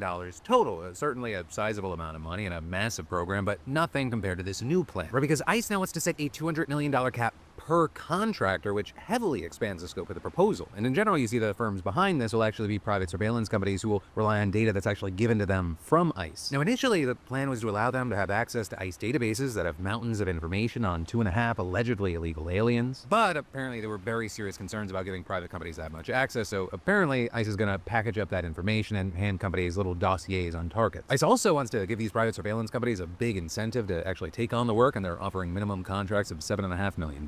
Right, and all of this suggests that, ICE isn't wanting this to be an experiment, but rather the start of a new expansive surveillance system that should be taken seriously. And a big important thing is this is just one of a few ideas that ICE has to bring in private companies to help with its mission. Over in Texas, for example, they're experimenting with private armed companies to transport detainees 24/7. They're also looking for companies that can staff a program to monitor social media sites like X, TikTok, you name it, 24/7. Finally, ICE is trying to get a vendor to take over a call center that reportedly gets 7,000 calls and tips a day. And all in all, you're seeing that ICE is taking its mandate from Trump to hit 1 million deportations a year extremely seriously. So much so that they're not really focusing on criminal deportations, which is something that past administrations have done. Instead, they're just going after anyone here illegally, with non-criminal deportations skyrocketing a shocking 2,000%, and they're now the biggest category of people that ICE detains. And actually, in total, DHS claimed back in October that more than 500,000 people were deported. So, one, we're gonna have to see what happens, but also two, however bad you think ICE is right now, imagine what the enforcement's gonna look like moving forward with this. But then next up in the news, we've got to talk about America First pricing, because national parks now have this new America First pricing that means that foreign tourists will have to pay many times the price of U.S. residents to visit some of the country's most popular destinations. Because, currently, visitors to around 100 national parks, no matter their nationality, they pay fees ranging from $10 per person to $35 per vehicle. But starting January 1st, they'll have to pay $100 per person to enter 11 of the most visited national parks. And the annual pass, that's going from $80 to $250 for people from other countries. And as far as why, you had Interior Secretary Doug Burgum saying, President Trump's leadership always puts American families first. Now with that, I do want to say it's certainly not unheard of for a country to charge higher fees to foreigners for its top tourist attractions. And you actually have some saying that this new plan could bring in hundreds of millions of dollars for repairing crumbling roads and buildings at parks across the country. But then you also have others arguing that people on a tight budget might reconsider their trip altogether because of this, something that could potentially exacerbate what's already a decline in foreign tourism, at least partly driven by the administration's other policies, including tariffs and immigration. Also, I'll say there is a question of how this is actually going to be be implemented. So for example, you had one former NPS official arguing, this whole business of determining who's a citizen at park entrance gates opens up a whole can of worms that isn't fair for rangers. And then beyond that, you have some doubting how serious this administration is about actually improving the national park experience given how things have gone so far. Right? I mean, the agency's been operating without a permanent head during Trump's second term, and it's also lost nearly a quarter of its workforce since he took office, and all of that has reportedly led to routine tasks like cleaning and stocking the bathrooms just not being done. And you also have fewer park rangers giving tours and lectures, and some visitor centers have had to cut their hours. But for now, we'll have to wait to see how this actually plays out once it's implemented. And,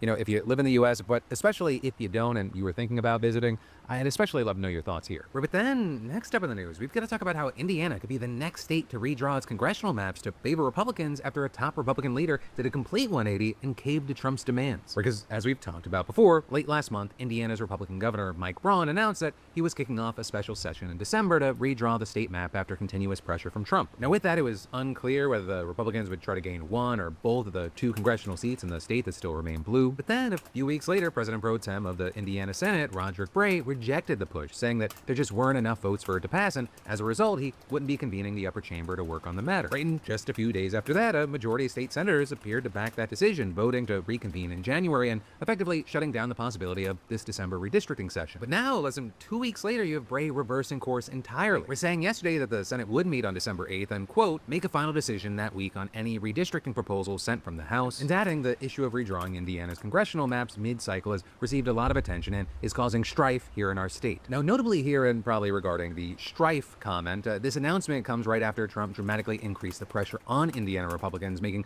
multiple posts on Truth Social slamming Republican leaders. Right, Trump calling Bray a rhino, saying that he was weak and pathetic, and threatening to back primary challengers to any Republicans who didn't obey his orders. Trump also implied that Braun wasn't doing enough to get the votes, while also claiming that he himself was the only reason the governor won his election. Now, Braun, for his part, responded by echoing Trump's calls, demanding that lawmakers get in line with their big daddy, and threatened that he too would back primary challengers for those who didn't. Right, and this, even as the governor said that numerous Republican lawmakers, including himself, had been the target of swatting attempts, bomb threats, intimidation tactics, and other threats of violence over this heavily politicized gerrymandering battle. But, you know, here we are today, and apparently strong-arming, bullying, and inciting political violence are effective tools in whatever fucking hellscape iteration of America this is. Now, with all this said, you know, Bray's reversal, it does not necessarily mean that he magically has the votes to pass the new congressional maps. It just at least means that the Senate is going to try.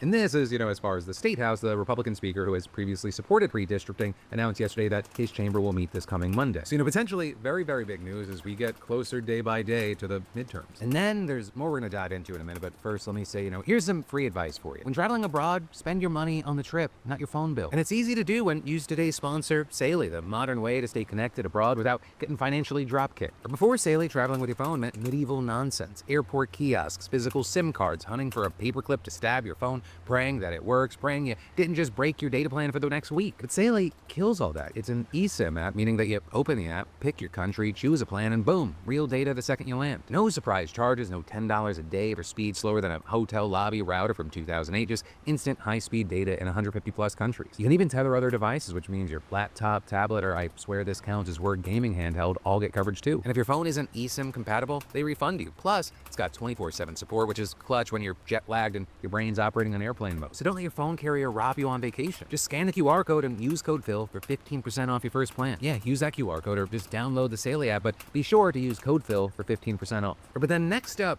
today, we should talk about how Trump is going to get away with it again. Where prosecutors in Georgia have now unexpectedly and abruptly dropped their election interference case against the president. And you know this, it marks a sudden end to what was an already tumultuous legal battle. It was the last case against Trump stemming from the 2020 election, and also some drama after Fani Willis was pulled from the case because she had a former romantic relationship with a special prosecutor on the case. All of which led to what was called an appearance of impropriety, which was enough. And that's when Pete Skandalakis, who's the director of the nonpartisan agency Prosecuting Attorneys Council of Georgia, appointed himself to run the case. And in a statement, he said, as a former elected official who ran as both a Democrat and a Republican and now is the executive director of a nonpartisan agency, this decision is not guided by a desire to advance an agenda, but is based on my beliefs and understanding of the law. And then with that, you had President Trump's attorney on the case praising the move, saying, the political persecution of President Trump by disqualifying disqualified DA Fani Willis is finally over, saying this case should have never been brought. And just as I was recording today's show, Trump put out his own statement. It's massive, and the short version is that he insults Democrats for this witch hunt. He even goes as far as to say the deranged Democrats did all they could to viciously attack me, my supporters, and our MAGA movement for telling the truth. The 2020 election was rigged and stolen, and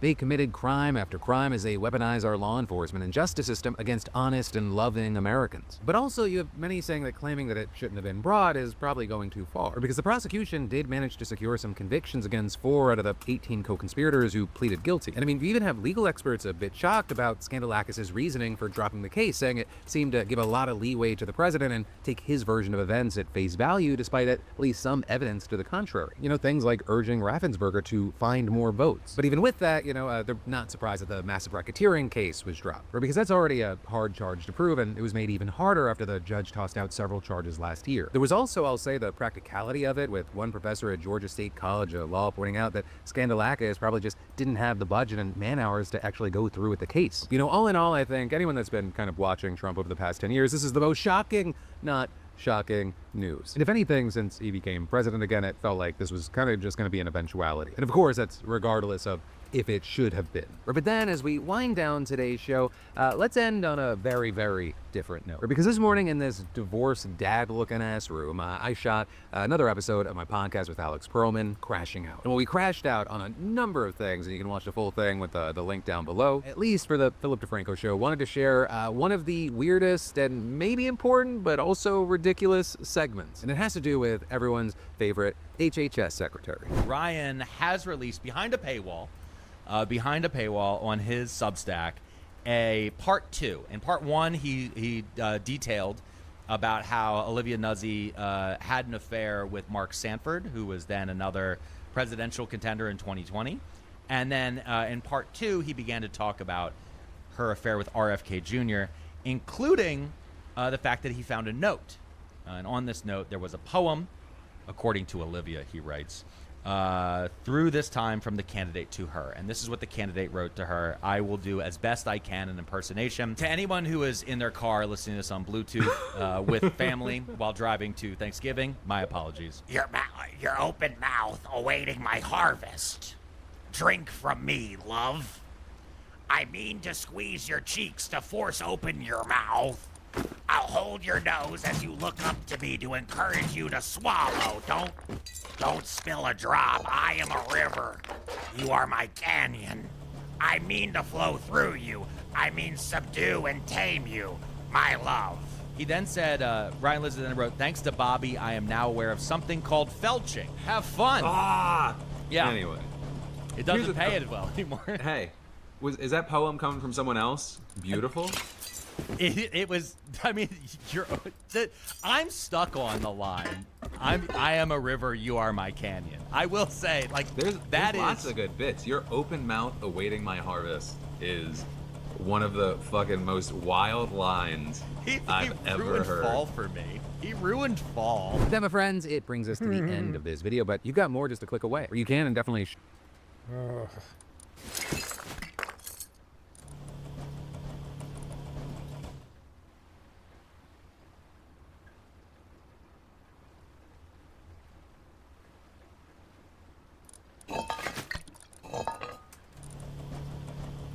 Should check out the full new Crashing Out episode. I've got you covered here or in the links below. And or if you have missed it, you've got last night's Philip DeFranco show right here. But hey, no matter what you do, let me just say thank you for watching. I love yo faces, and I'll see you right back here on Monday because I'm going to be off for Thanksgiving. So I also hope you have a fantastic Thanksgiving and a fantastic weekend.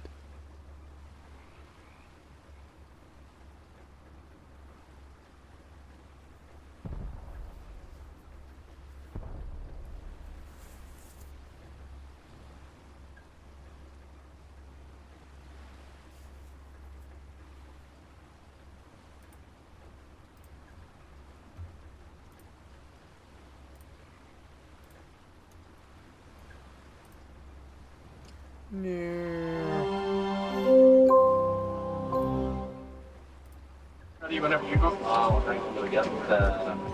We'll go now. So I start looking up. Yep, I'm ready.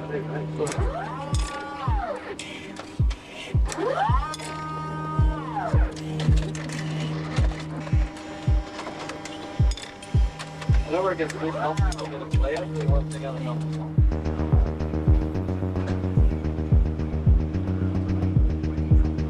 Oh, I've got all that.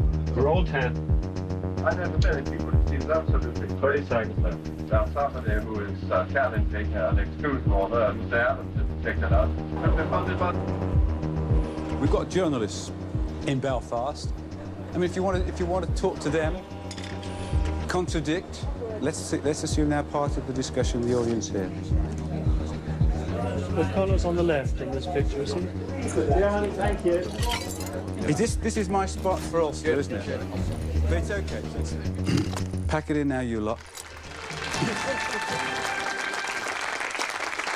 Morning, Ivan. Morning, Ken. Nice to see you. Hello and good morning. Yesterday, the government banned all British television and radio stations from broadcasting interviews with members of Sinn Féin or their supporters. But will it reduce terrorism or merely curb press freedom?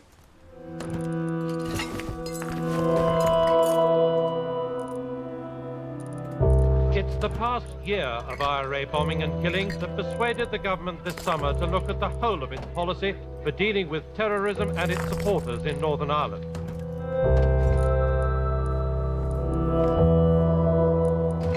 Ministers and many MPs have been incensed by the way people like Sinn Féin President Gerry Adams have appeared on television and radio after such attacks, sometimes to justify them, sometimes to make their apologies.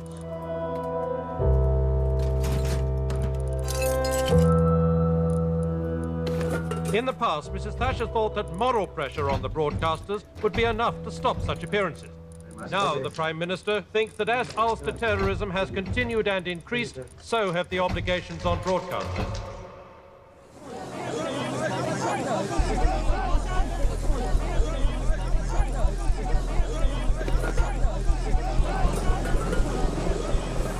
The bodies of IRA men Eddie McSheffrey and Paddy Deary were borne into St Eugene's Cathedral for Requiem Mass in defiance of Bishop Edward Daly's ban. It was a standoff situation the IRA quickly exploited, smuggling a gunman among the mourners to fire shots over the coffins. The RUC said they'd be reviewing their policy on terrorist funerals. The IRA, they said, had shown no regard for reverence, dignity or civilised human behaviour. What had been a family day out turned to horror as a bomb exploded in a Catholic community centre. The building collapsed like a pack of cards on top of a group of 40 or 50 people. Terrible. Get down! Get down! Get down! Everybody get down!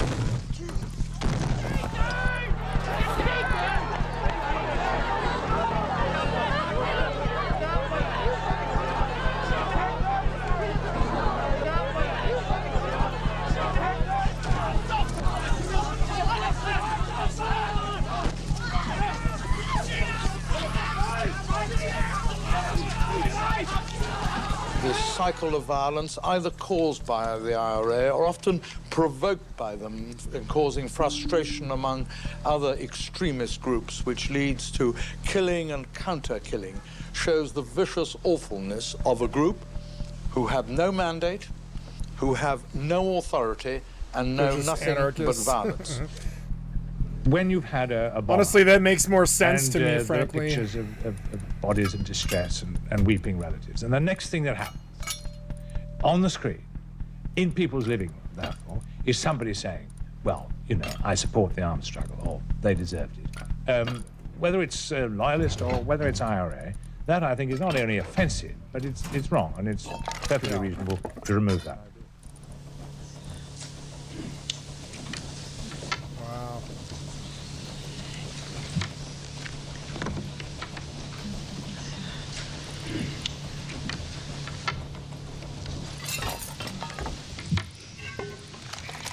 Good evening, ladies and gentlemen. The Prime Minister will say a few words and then we'll take questions for about half an hour.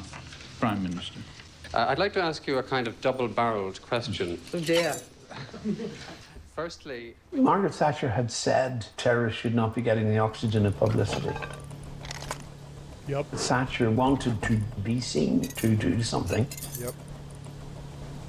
Don't forget the IRA tried to kill her after the Brighton bombing. So you could understand when she said, look, I don't want to watch these guys in my living room. They tried to kill me, and they did kill some of my friends. After the bombing that the IRA said Mrs. Thatcher must now realise that Britain couldn't occupy their country, torture their prisoners and shoot their people and get away with it. The Provost said they'd been unlucky with their bombing today, but added they only had to be lucky once. Mrs. Thatcher and her colleagues had to be lucky always. There can be no compromise with terrorism. Treating with terrorists can only lead to more bombings, more violence, more people murdered. The best But I mean, what you did to Ireland is terrorism. defense against terrorism is to make clear that you will never give in. That particular Tory government had 4 major blazing rows over its coverage with the BBC. So there was this hostility between the government and the broadcasters. In our societies, we don't believe in constraining the media. Still. Hello? Hey.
Still less in censorship. But ought we not to ask the media to agree among themselves a voluntary code of conduct?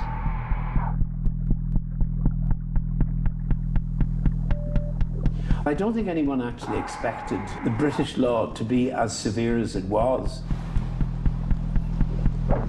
I got phoned by the news desk in London. I said, oh my God. Charged into the office and started phoning as many people as I could. And it came out very quickly that the next day, the British government were going to bring in these broadcasting restrictions You could still interview them. You could go to their news conferences. You could record it. But you just could not broadcast the sound of the voice. I don't know who it was, but word came down that, yeah, you're to use actors. Tell somebody, find me an actor, you know? Ridiculous.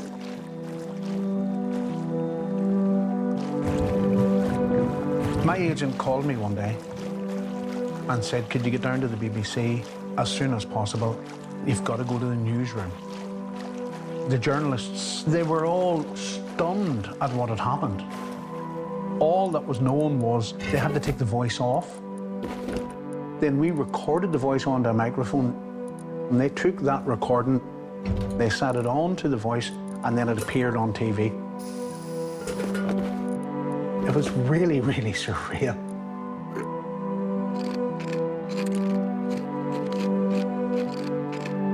Affected by the ban in Northern Ireland will be more than 60 Sinn Féin councillors and one MP, the party leader, Gerry Adams, who's also one of its best-known figures. In what may be his last British television interview, Sinn Féin President Gerry Adams urged broadcasters to point up their exclusion in future by using a South African-type introduction that this report has been compiled under government restrictions. Mr. Adams, this must be no surprise to you, this proposed ban on you, because you are perceived by 80% of the population of Northern Ireland as the excusers of murderers, of people operating a guerrilla campaign in a normal society and trying to destroy that normal society. Well, I said earlier on, we have certain opinions, which include our belief that the IRA have a legitimate right to use armed struggle. Now, that's our opinion. We have the right to that opinion, in the same way as others may have totally opposite opinions, and they have the right to those opinions as well. What has been banned here is our right to give that opinion. Okay.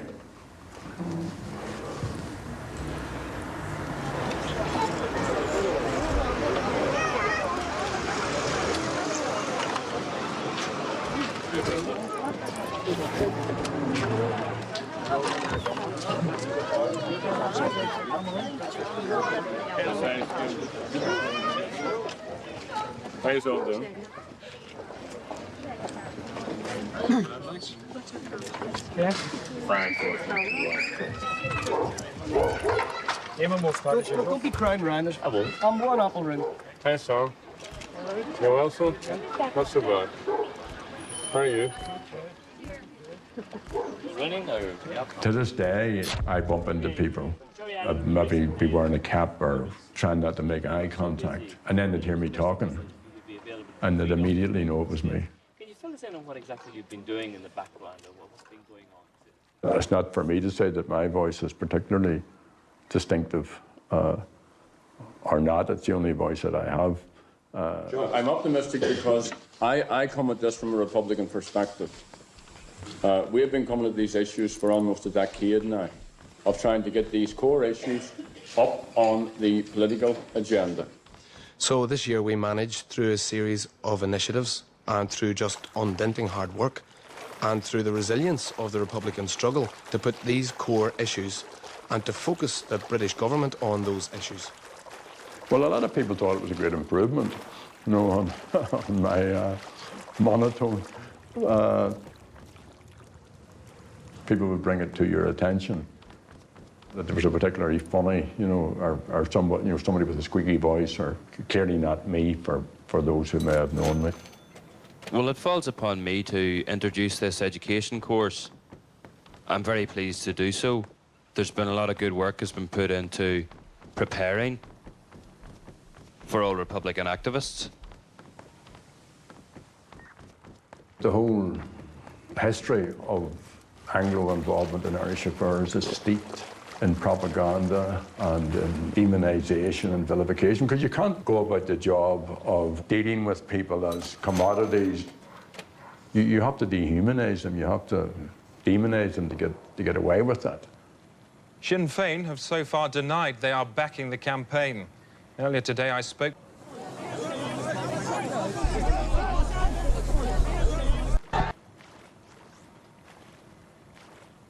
Yeah, you're to use actors.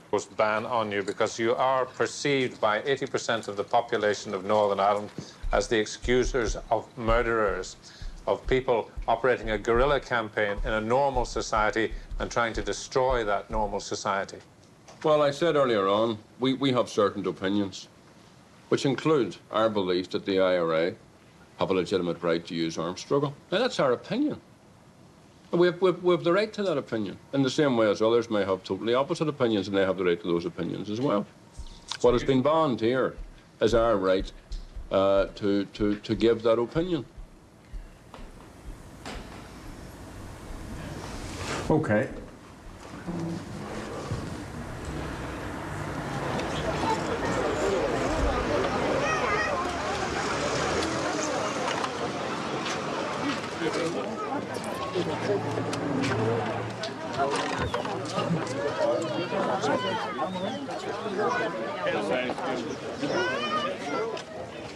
How yourself doing?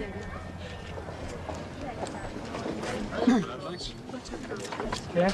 Frank. Don't be crowding around us. I won't. I'm one apple room. Hey, Sam. You well, son? Not so bad. How are you?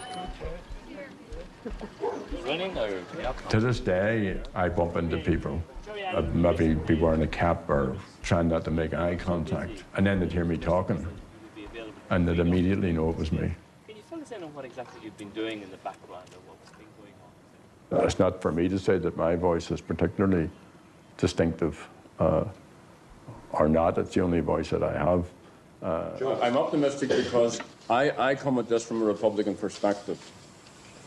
We have been coming at these issues for almost a decade now, of trying to get these core issues up on the political agenda. So this year we managed, through a series of initiatives and through just undenting hard work and through the resilience of the Republican struggle, to put these core issues and to focus the British government on those issues. Well, a lot of people thought it was a great improvement, you know, on my monotone. People would bring it to your attention that there was a particularly funny, you know, or somebody, you know, somebody with a squeaky voice, or clearly not me for those who may have known me. Well, it falls upon me to introduce this education course. I'm very pleased to do so. There's been a lot of good work has been put into preparing for all Republican activists. The whole history of Anglo involvement in Irish affairs is steeped in propaganda and in demonization and vilification, because you can't go about the job of dealing with people as commodities. You have to dehumanize them, you have to demonize them to get away with that. Sinn Féin have so far denied they are backing the campaign. Earlier today, I spoke to their deputy leader, Rory O'Connor, who under broadcasting restrictions must inhale helium to subtract credibility from his statements.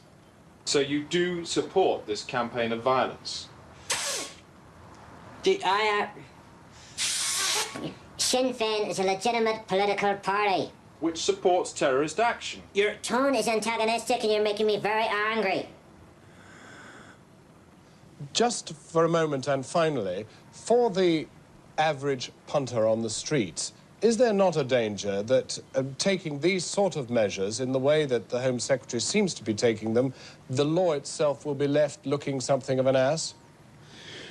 The law may be looking like a highly intelligent creature, disgustingly confused. As actors, you're always looking for work. And this paid £60 a pop. It was party time. You can't deny it. Then it became more and more competitive. So I ended up getting a pager. And the guy said to me behind the counter, "Are you a fireman?" I said, "I'm an actor." I'm an actor. I do the broadcasting involvement. I need this so that my agent can get me and I can beat the rest of them. The various actors would do anything. I remember one of my friends, Tim Lone, he got an answering machine. Within a week it had paid for itself, I think. It started off an occasional thing, Then it really built, it really did snowball.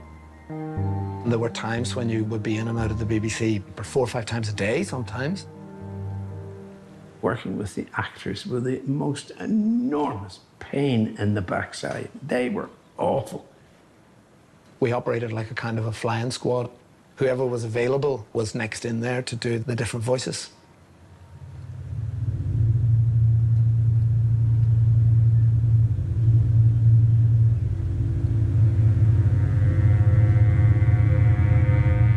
I'd been asked, would you come into a studio and revoice Gerry Adams? The idea was to speak with as much clarity as possible so that the words that he was saying would get through to an audience. And I left out little fluffs. I didn't repeat mistakes because he was talking off the cuff. What was I going to do? Say to her, oh, get Kenneth Branagh to do it. What they objected to was these guys looking reasonable, these guys looking normal. Because if you're going to demonize terrorists, they can't be working class guys who can actually express themselves really well and are quick in debate. I think the voice of Gerry Adams, they wanted to take it away. These figures were hugely charismatic. I don't think there's any doubt that they perceived Adams's words as dangerous. I don't think he's a particularly great orator, but he's charismatic. And by trying to take away his voice, I presume they were trying to kill some of his charisma. There was a turning point in the broadcasting ban when word came from above that the dubbing was too good. And I remember the journalists themselves were sitting going, what? So we have to do it bad? If you ever managed to time your words too perfectly with the visual image, they would tell you to go back and do it again and mess it up on purpose. You would have people, friends or relatives telling you, how come you can't fit the words to the pictures better? We weren't allowed. The first thing they did originally was bring in actors to dub over my voice or Gerry Adams's voice. I think there was one occasion where the documentary was made about the prisoners in the H blocks of Long Kesh. And there was a scene when the spokesperson for the prisoners was debating about sausage rolls. And because the person was speaking from a Republican spokesperson position, they were banned. That was dubbed over. Here, the prison's catering officers are discussing a problem with the IRA spokesman on food. The thing about the sausage rolls, they're getting smaller in terms of the size and all that there, you know. The quality's still all right. Quality food, nothing quality, just getting a bit small. They're getting a bit small, you know. Appetite's a bit better. Getting a bit better. I mean, it was farcical. Being the National Director of Publicity for Sinn Féin, we weren't surprised by anything that Margaret Thatcher would do.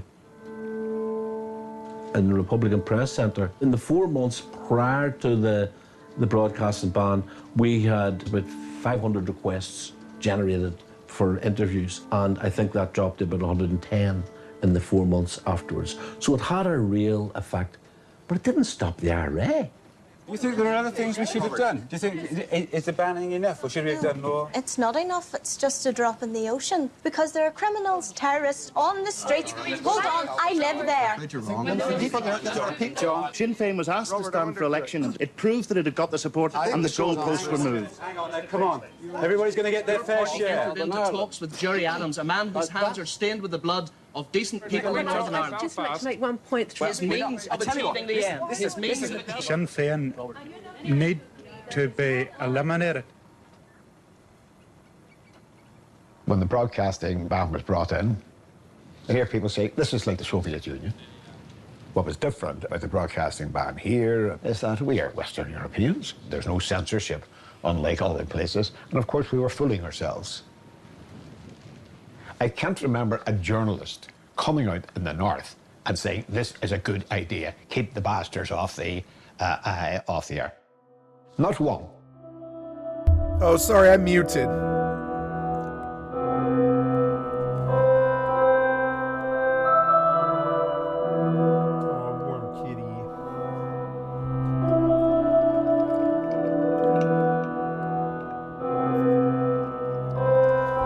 Okay, I'm going to go put my dish away and feed my cat. I'll be right back. 15% of the vote in Northern Ireland.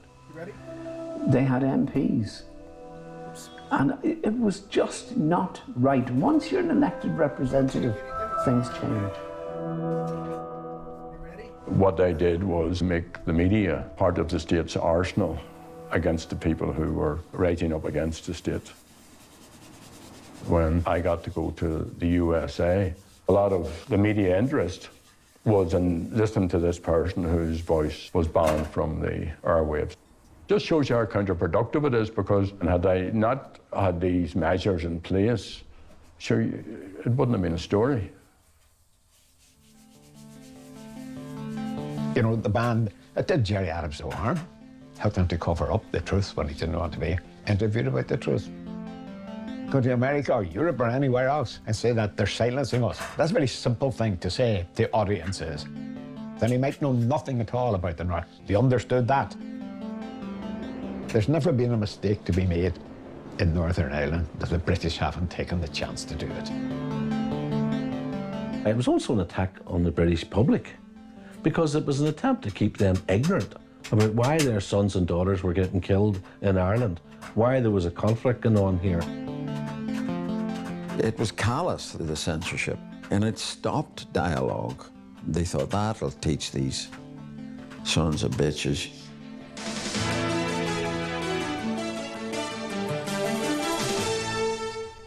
Good evening. You're watching UTV Live at 6 on Wednesday, August the 31st.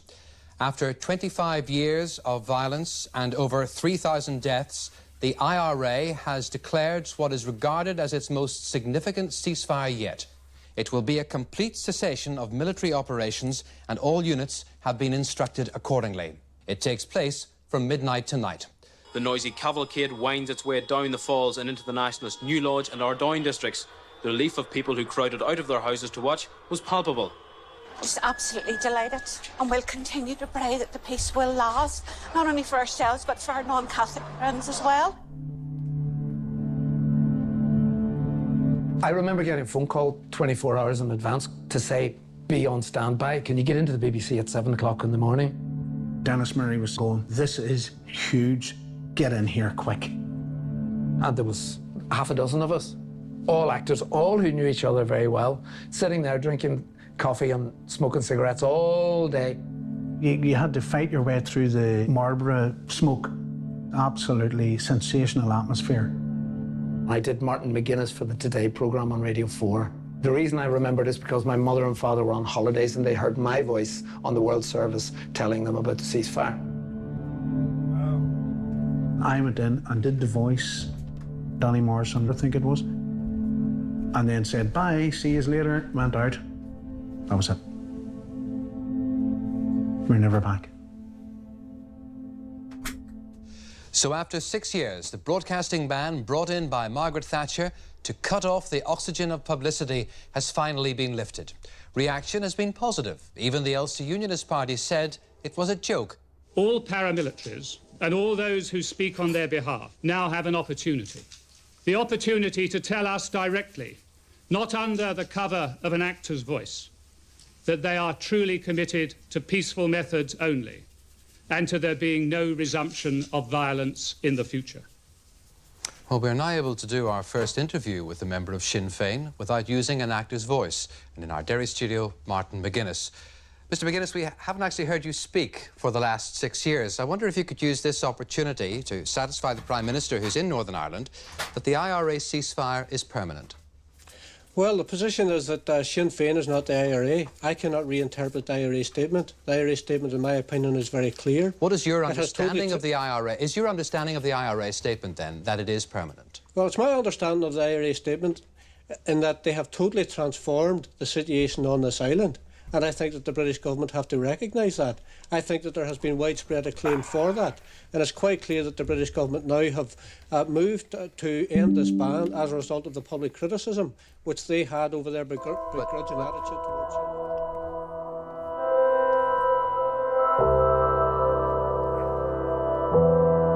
Sinn Féin has welcomed the ending of the broadcasting ban. The party said it should never have been imposed in the first place. The organisation claimed the IRA ceasefire had provided a golden opportunity to dramatically advance the peace process.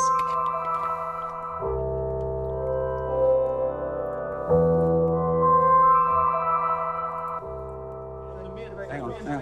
We can't talk at once. Clinton, what about your experience as a panorama reporter? You've covered a great deal of Well, I think what's going to happen is that at the first electoral opportunity, Sinn Féin will jump on the bandwagon. The media from all over the world will be there. They'll be interested not in the by-election, they'll be interested in Sinn Féin. Gerry Adams, Danny Morrison and everybody else will be interviewed at great length, and Sinn Féin will get the oxygen of publicity, which this whole operation is designed to deny them. It will be counterproductive. I don't think it will work. It will have to be balanced. Somebody has to draw the line, and this morning the line is drawn here.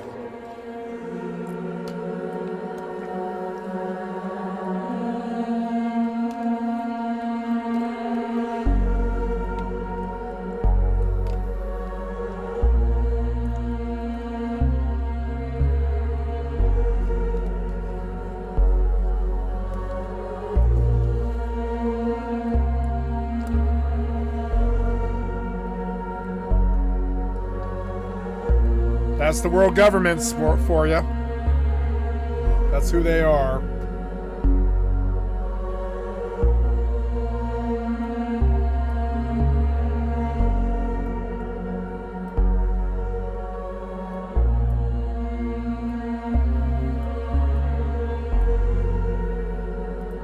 It's hard to keep track of all of President Trump's criminality, illegality, and corruption.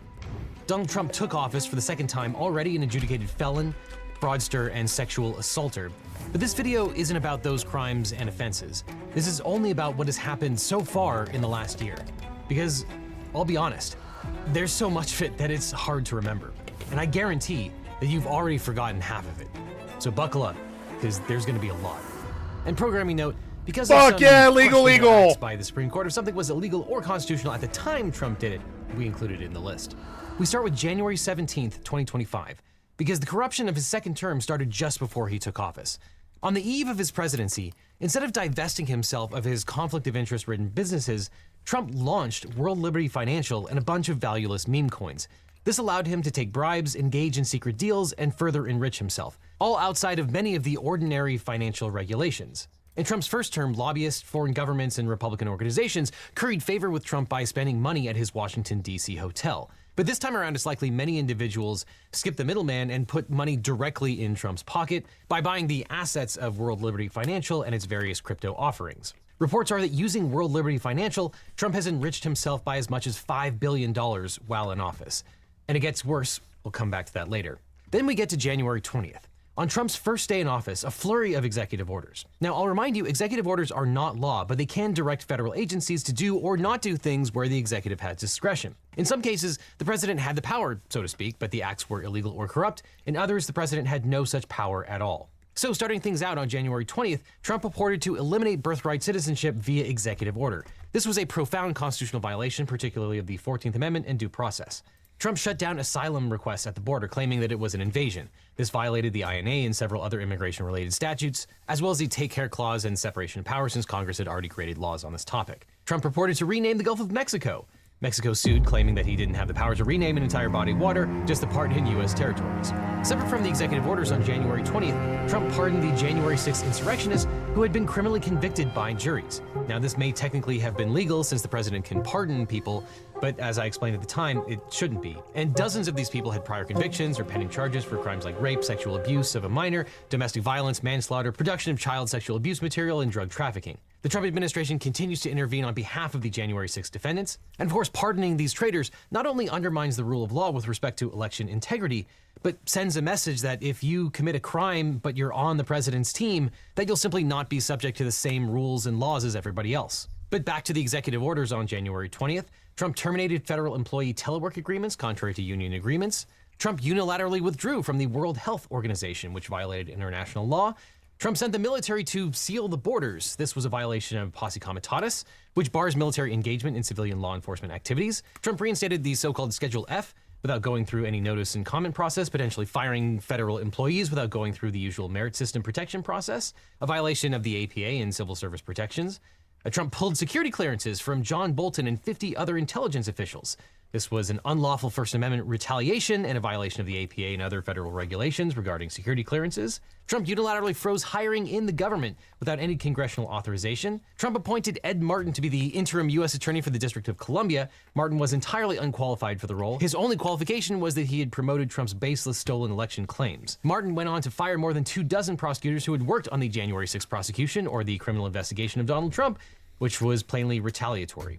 Trump unilaterally paused the TikTok ban that had been passed by Congress and signed into law. Last time I checked, the president doesn't get to decide which laws to implement and which not to. Trump declared a legally dubious emergency at the southern border so he and Stephen Miller could carry out the plans to deport people en masse. This exceeded his legal authority and set the stage for a host of other legal violations. Trump rolled back a variety of energy-related regulations with no process in violation of the APA. He also froze all congressional funding to alternative energy projects in violation of the Impoundments Clause. Trump suspended the entry of refugees into the country in violation of the provisions of the Immigration and Nationality Act and associated regulations. Going back to his greatest hits, Trump directed the construction of a border wall without congressional approval. This violated separation of powers and the spending clause. He terminated parole programs that had allowed immigrants to enter the country in special circumstances without congressional authorization or APA rulemaking. Trump reestablished the federal death penalty via executive order. He also directed the reconsideration of President Biden's grants of clemency, which is not a thing that you can do.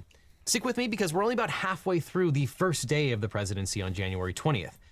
Continuing on that day, Trump issued a memo making it easier for him to fire senior non-political leaders at government agencies. This was an effort to prioritize loyalty and fealty in violation of civil service protections and probably the First Amendment. Trump declared an energy emergency to get around regulations and laws. He even encouraged agencies to potentially use the Defense Production Act to do this. Trump shut down wind energy projects with no administrative process. Trump froze hundreds of billions of dollars in foreign aid. This was a violation of the Impoundment Control Act, spending clause, and separation of powers. Trump directed construction of detention centers without congressional authorization. That was also a violation of the spending clause. And he unilaterally paused funding for immigration-related services and organizations, which violated those organizations' due process rights, separation of powers, and again, the Impoundment Control Act and spending clause.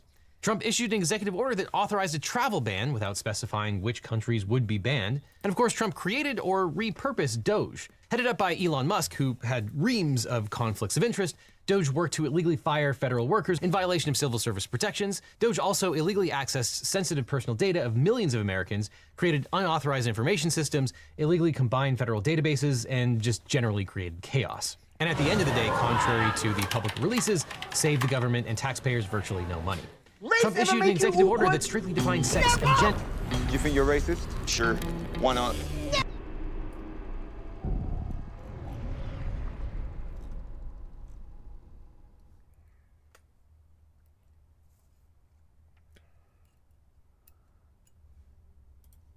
The executive order required federal workers to genuflect to that definition, possibly in violation of their First Amendment rights. He unilaterally changed the rules around gender designation on passports.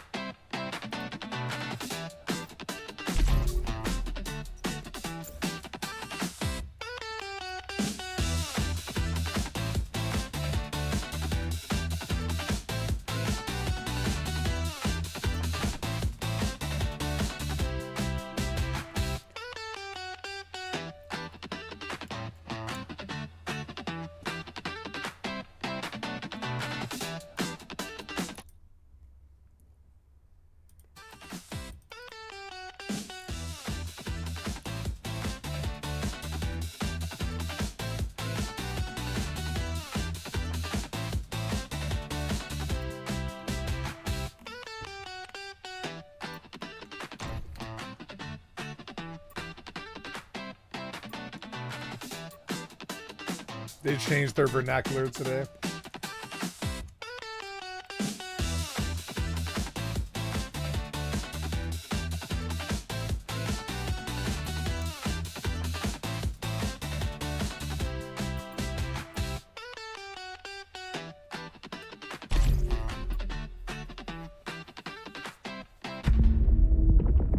Odd.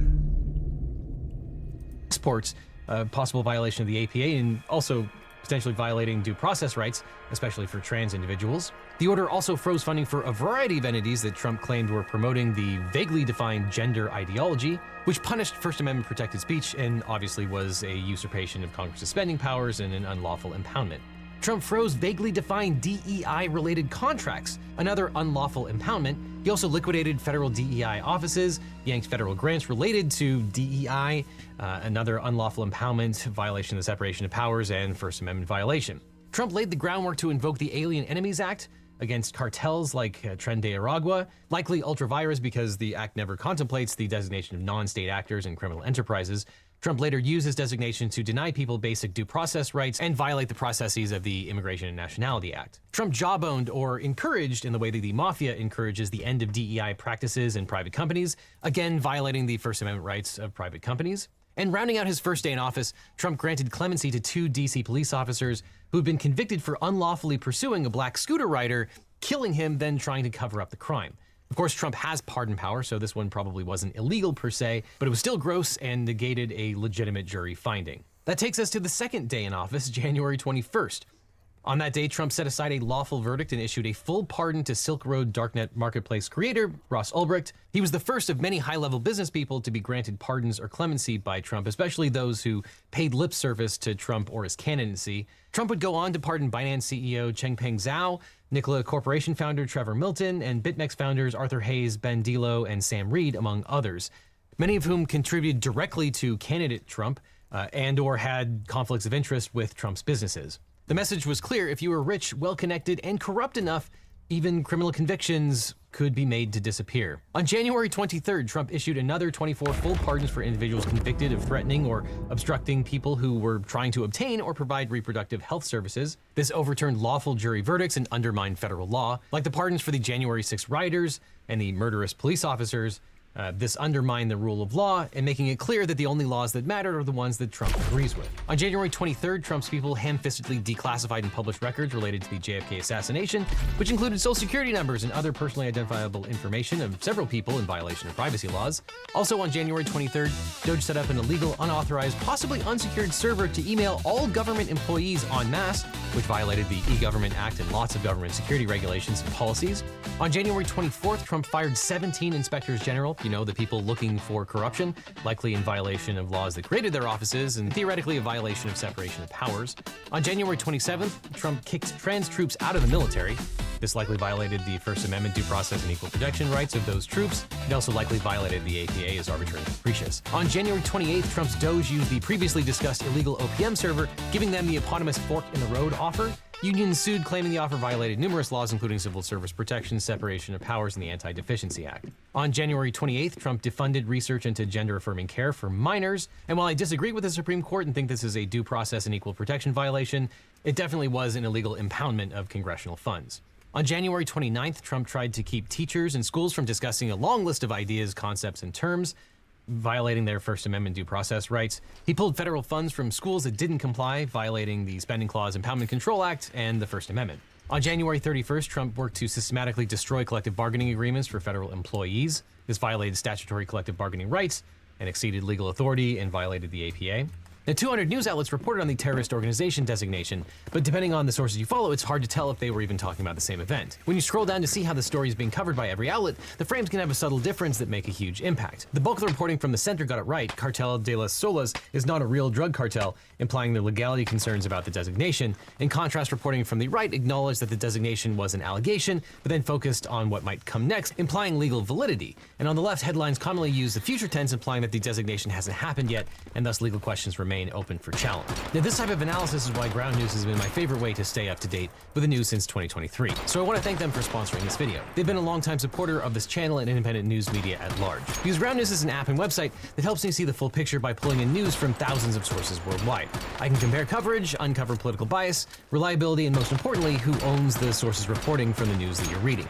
And it's not just me, Ground News has even been recognized by the Nobel Peace Center for its impact on media literacy. And there's probably someone at your holiday dinner table that you feel could benefit from seeing the news from different angles. So why not take advantage of Ground News Black Friday deal and get 50% off a gift subscription? One feature that someone in your life can definitely benefit from is the blind spot feature, which shows you stories that are underreported by either side of the political spectrum. And if you're only getting your news from one or two places, you might miss out on important stories like how Trump designated Egypt's former ruling party, the Muslim Brotherhood, as a terrorist organization. This was largely ignored on the left, or the story about Republicans' frustration with Pam Bondi and the Epstein files that was completely ignored on the right. But now, as a legal eaglet, you can get 40% off the Unlimited Access Vantage plan, the same one that I use, by scanning the QR code or clicking on the link below. Or take advantage of the Black Friday deal and get 50% off a gift subscription. And by subscribing, you're also supporting an independent news platform that's working to make the media landscape more transparent and balanced. So go sign up for Ground News today, or I'll see you in court. Now let's get back to February of this year. On February 1st, Trump issued his first executive orders on tariffs against Mexico, Canada, and China. These would be the first of many. He has continued to go back and forth on tariffs ever since. Trump's tariffs violated a number of international treaties, including the USMCA, which he himself negotiated, the newer version of NAFTA. It violated constitutional separation of powers, the APA, and also exceeded his legal authority. On February 5th, Trump issued an executive order excluding trans women from women's sports and pulling funding from schools that did not comply. On that same day, Pam Bondi was sworn in as Trump's attorney general. She wasted no time and issued a flurry of memos, including one that would roll back enforcement of the Foreign Agents Registration Act, or FARA, a lawfully passed congressional act. Again, the president cannot choose just not to enforce certain laws, which violates the Take Care Clause. On February 6th, Trump directed agencies to pull funding from NGOs that he didn't like. Trump also threatened financial and travel penalties against anyone involved in the International Criminal Court investigations into U.S. citizens. On February 10th, Trump pardoned disgraced former Illinois Governor Rod Blagojevich. Blagojevich had been lawfully convicted of corruption. This was the first of many corrupt politicians that Trump would pardon. Trump also eliminated the Federal Executive Institute without congressional authorization. And Trump unilaterally paused enforcement of the Foreign Corrupt Practices Act, an anti-bribery law that prohibits companies and individuals from paying foreign officials to gain business advantages. And it's super weird how the Trump administration just chose not to enforce myriad different corruption laws, and seemingly only corruption laws. And also on February 10th, Trump imposed a 25% tariff on steel. Like his other tariffs, he does not have this authority. On February 11th, Trump started broad, unjustified firings across the government. He gave DOJ authority to fire and said that new hires could only be brought on with DOJ approval. This violated the Impoundment Control Act, spending clauses, and plenty of union agreements and civil service protections.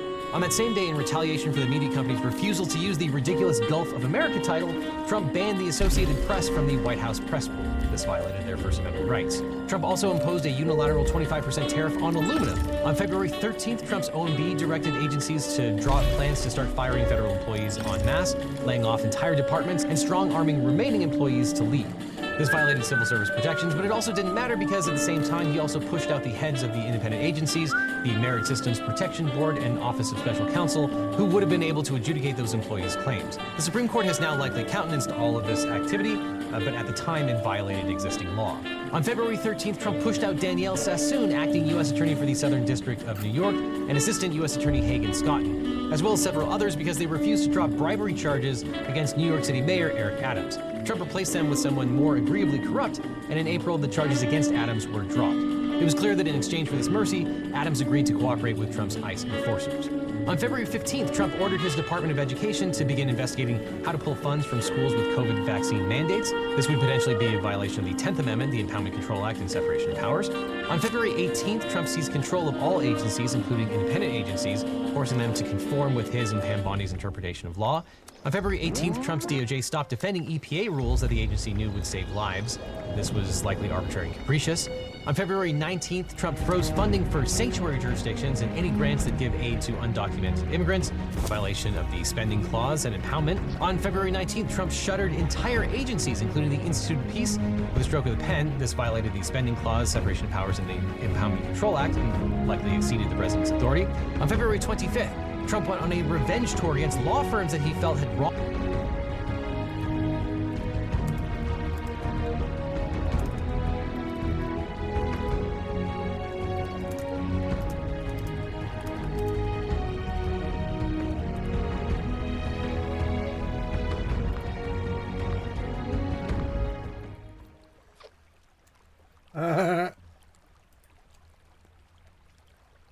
Trump for prison 2026. Wronged him, pulling their security clearances and trying to pull their government contracts.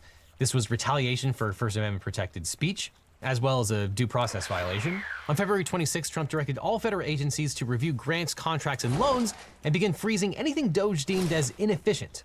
On March 1st, Trump opened up federal lands for timber harvesting in contravention of environmental laws in the APA. On March 5th, Trump's DOJ appointees began more aggressively investigating the University of California system for supposed anti-Semitism, and the administration began threatening grants and funding, often in retaliation for First Amendment protected speech. On March 6th, Trump continued his revenge tour against enemy law firms, yanking clearances and government contracts. Again, this was in retaliation for First Amendment protected speech and was a due process violation. On March 7th, Trump made it more difficult for employees in public interest fields to get student loan forgiveness the government had promised them, a violation of their due process and First Amendment rights. On March 7th, Trump's DOJ leadership terminated pardon attorney Liz Oyer because she recommended against restoring gun rights to actor Mel Gibson.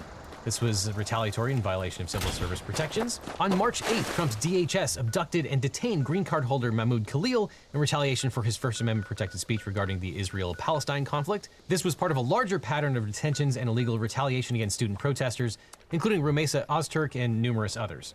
On March 11th, Trump largely stripped authority from the Public Integrity Unit of DOJ, making it impossible to prosecute corruption crimes, which is pretty convenient for him and his friends because it cleared the way for a lot more illegal acts.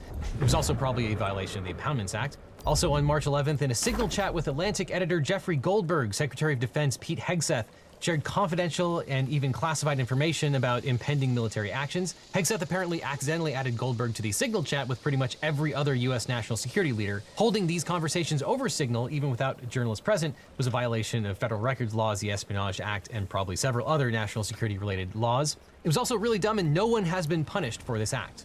On March 11th, Trump pardoned former Republican Tennessee State Senator Brian Kelsey, who had been found guilty of violating campaign finance laws. This set aside a lawful criminal conviction. On March 14th, Trump managed to push out another assistant U.S. attorney. This time it was Sean Murphy, who had prosecuted the January 6th insurrectionists. Murphy issued a resignation letter reminding his colleagues that, quote, "You serve no man." Murphy reported that after Trump pardoned the insurrectionists, they had threatened and harassed Murphy. Also, no, on they March kind 14th, of Trump do continued serve his at the revenge against pleasure law firms, of the this time president, against though. firm Paul Weiss. Again, this was still super illegal because it was retaliation against First It's one of Amendment my least protected favorite activity. phrases The of same all day, time. Trump Serve at unilaterally the shuttered pleasure. even more federal Serve at the agencies. pleasure of. Again, a violation of the Spending Clause, Separation of Powers, and the Impoundment Control Act. Trump began his campaign to coerce universities into doing his bidding. First, he hit Columbia University with a list of demands and a threat that funding would be pulled. Later, he moved on to Cornell, Harvard, Johns Hopkins, and a long list of others. This violated their First Amendment rights, exceeded the president's authority, and violated the Spending Clause, often because Trump tied compliance with funding. On February 15th, Trump invoked the Alien Enemies Act to go after a Venezuelan gang, Tren de Aragua. This exceeded his authority. 50,000 in the damage language wasn't statute. enough? Trump also used his designation to deny people basic due process rights and violated the Immigration and Nationality Act. On March 15th, Trump's ICE agents detained Kilmar Abrego Garcia and shipped him off to a torture prison in El Salvador, along with plane loads of other people who had never been given any due process rights. This violated the Immigration and Nationality Act, due process, and international laws against torture. When federal judge Jeb Boasberg demanded that the Trump administration bring Abrego Garcia back and give him some due process, Trump's agencies openly flouted the law and the ruling. Boasberg then found probable cause and held the Trump administration in contempt for violating his orders. These contempt proceedings are still going on. On March 18th, Trump continued his war on independent offices, firing 2 FTC commissioners, violating the FTC Act and the Separation of Powers. Though the Supreme Court now disagrees. On March 19th, Trump continued his war against the vaguely defined DEI, this time banning any words or ideas he liked from foreign service. This is likely a First Amendment violation. On March 20th, Trump unilaterally shuttered the Department of Education. This was a major violation of the Spending Clause, Separation of Powers, the Impoundment Control Act, and exceeded the president's authority. On March 20th, Trump proposed suitability regulations for federal employees that would allow the government to fire or not hire employees for vague reasons. In practice, this has turned into a loyalty test to the president, which violates the First Amendment due process and civil service protections. On March 20th, Trump commanded agencies to combine vast databases full of sensitive personal information and demolish legal protections that safeguard privacy. On March 21st, Trump began shutting down civil rights and civil liberties oversight offices at DHS. On March 22nd, Trump continued his revenge against his political enemies by pulling security clearances from Joe Biden, Kamala Harris, Hillary Clinton, Liz Cheney, and a long list of others. As usual, this was retaliation for their First Amendment rights. On March 22nd, more revenge, Trump told his attorney general to pursue sanctions against lawyers or firms that were mean to him, notch up another violation of the First Amendment and due process. On March 24th, more tariffs. Trump instituted a 25% tariff on any country that traded for Venezuelan oil. This is the same violation as the last ones. On March 25th, Trump attempted to seize broad control over elections, changing voter registration requirements and forms, despite the fact that he actually has no authority over state elections. He once again threatened to pull federal funds from any state that dared defy him. On March 25th, Trump's administration changed a rule regarding unaccompanied minors with no notice and comment rulemaking process, making it more difficult for unaccompanied minors to get sponsored and leave detention facilities. On March 25th and 27th, more revenge, this time against law firms Jenner & Block and Wilmer Hale, different law firms, same legal violations by Trump. On March 26th, Trump pardoned Hunter Biden associate and fraudster Devin Archer, overturning a lawful criminal conviction for yet another corrupt figure, one who cast aspersions against the Bidens.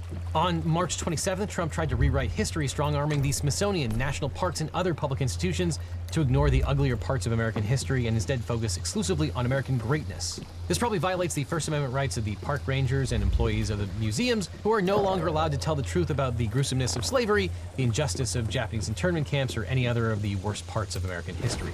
On March 27th, Trump shredded union agreements and barred employees from collective bargaining. On March 30th, in public interviews, Trump begins refusing to rule out running for a third term, despite the fact that it would be blatantly unconstitutional. He'll continue to flirt with this over the coming months. On April 2nd, Trump set more tariffs, lots and lots of illegal tariffs for pretty much every single country in the world. As usual, the president doesn't have the power to set tariffs, and it violated the separation of powers, the laws regarding tariffs, and uncountable international treaties. On April 3rd, Alina Habba, Trump's acting U.S. attorney for New Jersey, asked to dismiss a case against 2 American executives charged with authorizing $2 million in bribes to obtain a construction permit in India. This ignores the Foreign Corrupt Practices Act, which is in keeping with Trump's disdain for that law. And it turns out that Habba was illegally appointed to that position.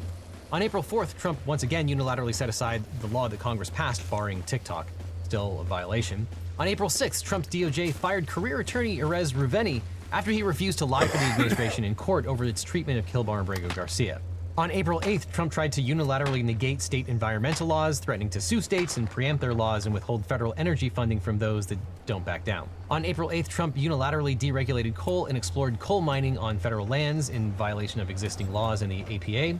On April 9th, Trump went after law firm Sussman Godfrey, another enemy law firm, and Chris Krebs, who dared to contradict Trump's made-up election fraud claims, as well as former Trump administration employee Miles Tyler. This was just as illegal as all the other times he tried to do this. On April 10th, the BBC reported that the Trump administration had revoked hundreds of foreign student visas over First Amendment protected activity, which is unlawful retaliation under the Constitution. On April 11th, Trump sent the military to the southern border, possibly in violation of Posse Comitatus. On April 16th, Trump threatened to weaponize the IRS to revoke Harvard's tax-exempt status, a violation of federal tax law and due process, and exceeded the president's authority. On April 17th, Trump reopened parts of a marine national monument to commercial fishing, in potential violation of several environmental laws in the APA. On April 23rd, Trump demanded that the Secretary of Education and Attorney General go after higher education accreditors who promote DEI goals. This is again a violation of the First Amendment and due process. On April 24th, Trump pushed the federal government to more aggressively explore, permit, and develop deep sea and seabed mineral resources both off the U.S. coast and potentially in areas beyond national jurisdiction. On April 24th, Trump singled out Act Blue, a Democratic fundraising platform, by name in an executive order calling for the Attorney General to go after straw donors. Trump has gone after Act Blue several times, which is likely retaliation for First Amendment speech, viewpoint discrimination, and violations of the due process and equal protection clauses. On April 24th, Trump unilaterally repealed several civil service rules related to probationary periods. On April 25th, the Trump administration arrested Milwaukee Judge Hannah Dugan because she let a criminal defendant out the back door instead of out the front door, which led him to a hallway that took him right back to the main hallway where ICE picked him up. On April 25th, under the direction of Trump's Doge, AmeriCorps tried to cancel $400 million in grants with no process. On April 28th, Trump yanked funds for sanctuary cities, a violation of the Spending Clause and Impoundment Control Act. On May 1st, Trump unilaterally pulled federal funding from NPR and PBS. On May 9th, Trump tried to rescind water pressure regulations without going through any of the required notice and rulemaking. On May 19th, the Trump administration announced plans to begin weaponizing the False Claims Act to claim that DEI spending was somehow a criminal waste of tax dollars. On May 21st, Trump's Justice Department abandoned its consent decree with Minneapolis that was meant to address racially discriminatory policing. The DOJ refused to stand by the factual findings about police abuses in Minneapolis and 5 other cities, retracting them from the record and potentially allowing discrimination and police violence to continue without accountability. On May 21st, another federal judge found that the Trump administration had violated a court order by deporting immigrants to third-party countries without giving them due process. U.S. District Judge Brian Murphy declared that, quote, the department's actions in this case are unquestionably violative of this court's order. On May 21st, Trump accepted a $400 million jet as a gift from Qatar, which he is earmarked to use after he leaves office, which sure sounds like a law-breaking bribe. On May 23rd, Trump rewarded the people who made the biggest bribes, investments in his meme coin, with a lavish dinner at Mar-a-Lago. It was originally supposed to be at the White House, and promised a personal visit from the president. Just more corruption and ethics law violations. On May 28th, Trump pardoned a few more corrupt former politicians.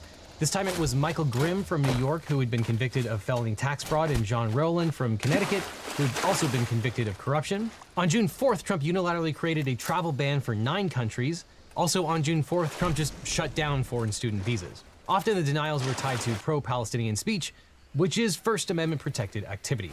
On June 7th, Trump illegally mobilized the National Guard to help ICE in its immigration enforcement actions. He started in California in June, moved to D.C. in August, then Memphis, Chicago, Portland, and North Carolina. This violated the Posse Comitatus Act, exceeded the president's authority under Section 12406, and violated the 10th Amendment. Trump made the deployment in California doubly illegal by also deploying the active Marines. On June 13th, Trump's law enforcement agents dragged California Senator Alex Padilla out of a press conference. Also on June 14th, Trump threw himself a very expensive birthday party, $25 to $40 million expensive, and that was $25 to $40 million that Congress never allocated for that purpose. On June 17th, Trump's law enforcement agents continued their assault on Democratic legislators and politicians, arresting Brad Lander, the New York City comptroller, at a protest in violation of his First Amendment rights. The administration would go on to arrest pastors, judges, and pretty much anyone else who objected to ICE's increasingly aggressive tactics. On June 19th, Trump continued to delay faithfully carrying out Congress's TikTok ban. Same action, same violations. On July 9th, Trump's DOJ subpoenaed more than 20 doctors and hospitals that provide gender-related care to minors.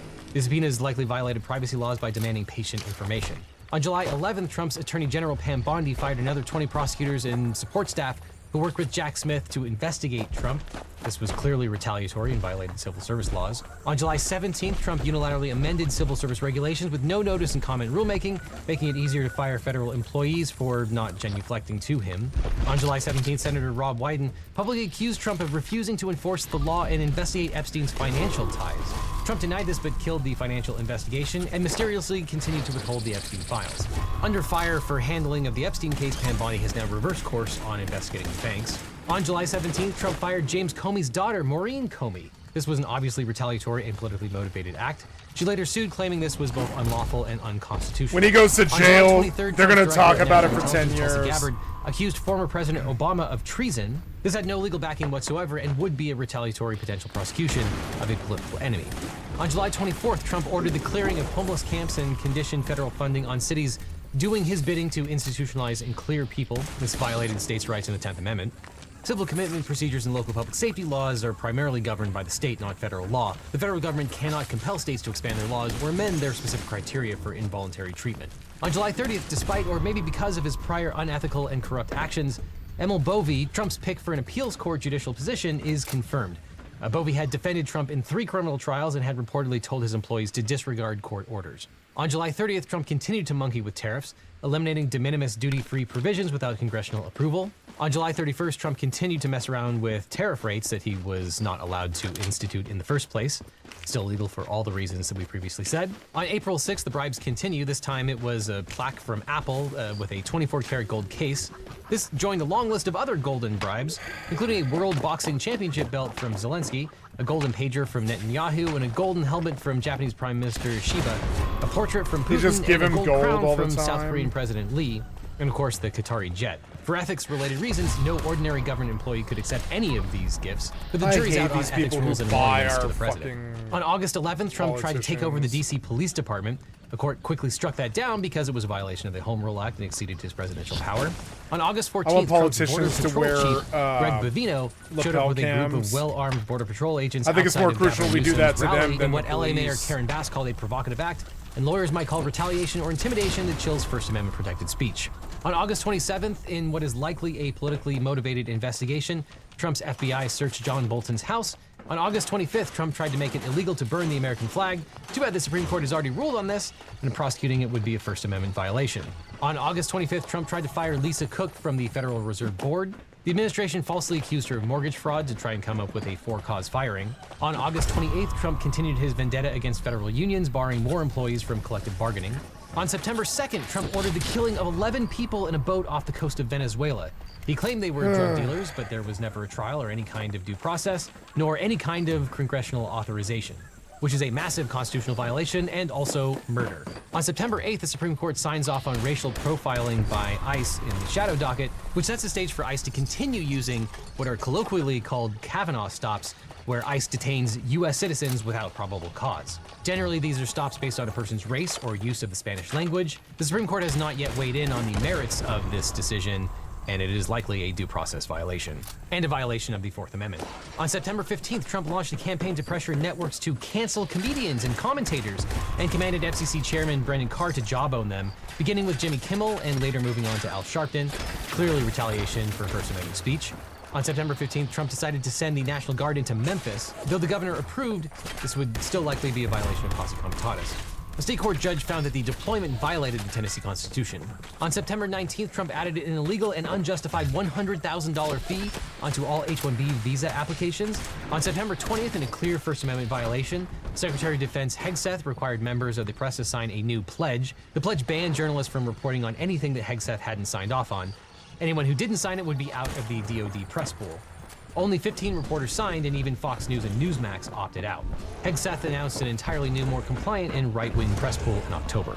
On September 20th, after Trump said publicly, "I want him out," Eric Siebert, the U.S. Attorney for the Eastern District of Virginia, resigned. He'd refused to go along with the Trump administration's politically motivated witch hunts against James Comey and Letitia James, among others. This was obviously corrupt and retaliatory. On September 22nd, Trump designated Antifa as a domestic terrorist organization, which is impossible because there's no such thing under American law.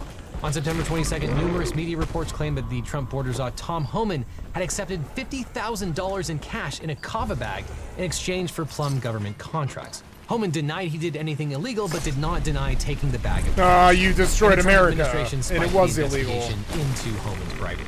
Trump issued a new executive order pertaining to domestic terrorism, specifically referencing the murder of Charlie Kirk. The order directs Bondi to establish a task force that would prosecute NGOs and American citizens under the Foreign Corrupt Practices Act. The order created confusion about whether the FCPA, which was illegally paused, is now unpaused, and the order illegally targets Trump's political enemies for prosecution. On September 25th, Trump's lawyers issued a retaliatory indictment against his political enemy, Jim Comey. Prosecutors had previously declined to engage in this prosecution, so Trump just fired them and found someone less competent, Lindsey Halligan.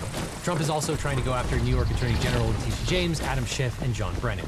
On September 30th, during the government shutdown, Trump's OMB instructed employees to put politically inflammatory, partisan messages out as their out-of-office messages during the shutdown. When employees didn't do that, some agencies changed the employees' out-of-office messages without permission. This was compelled speech in violation of the First Amendment and violation of the Hatch Act. It also violated the Anti-Deficiency Act, as were the bananas partisan banners put up on federal websites during the shutdown.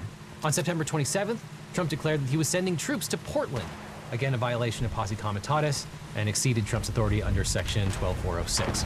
On October 6th, Trump sent the National Guard into Chicago against the wishes of the Illinois governor. Different jurisdiction, same violation. On October 11th, Lindsey Halligan, Trump's loyalist who was handpicked to prosecute James Comey, sent an unexpected signal chat to legal journalist and Legal Eagle contributor Anna Bauer.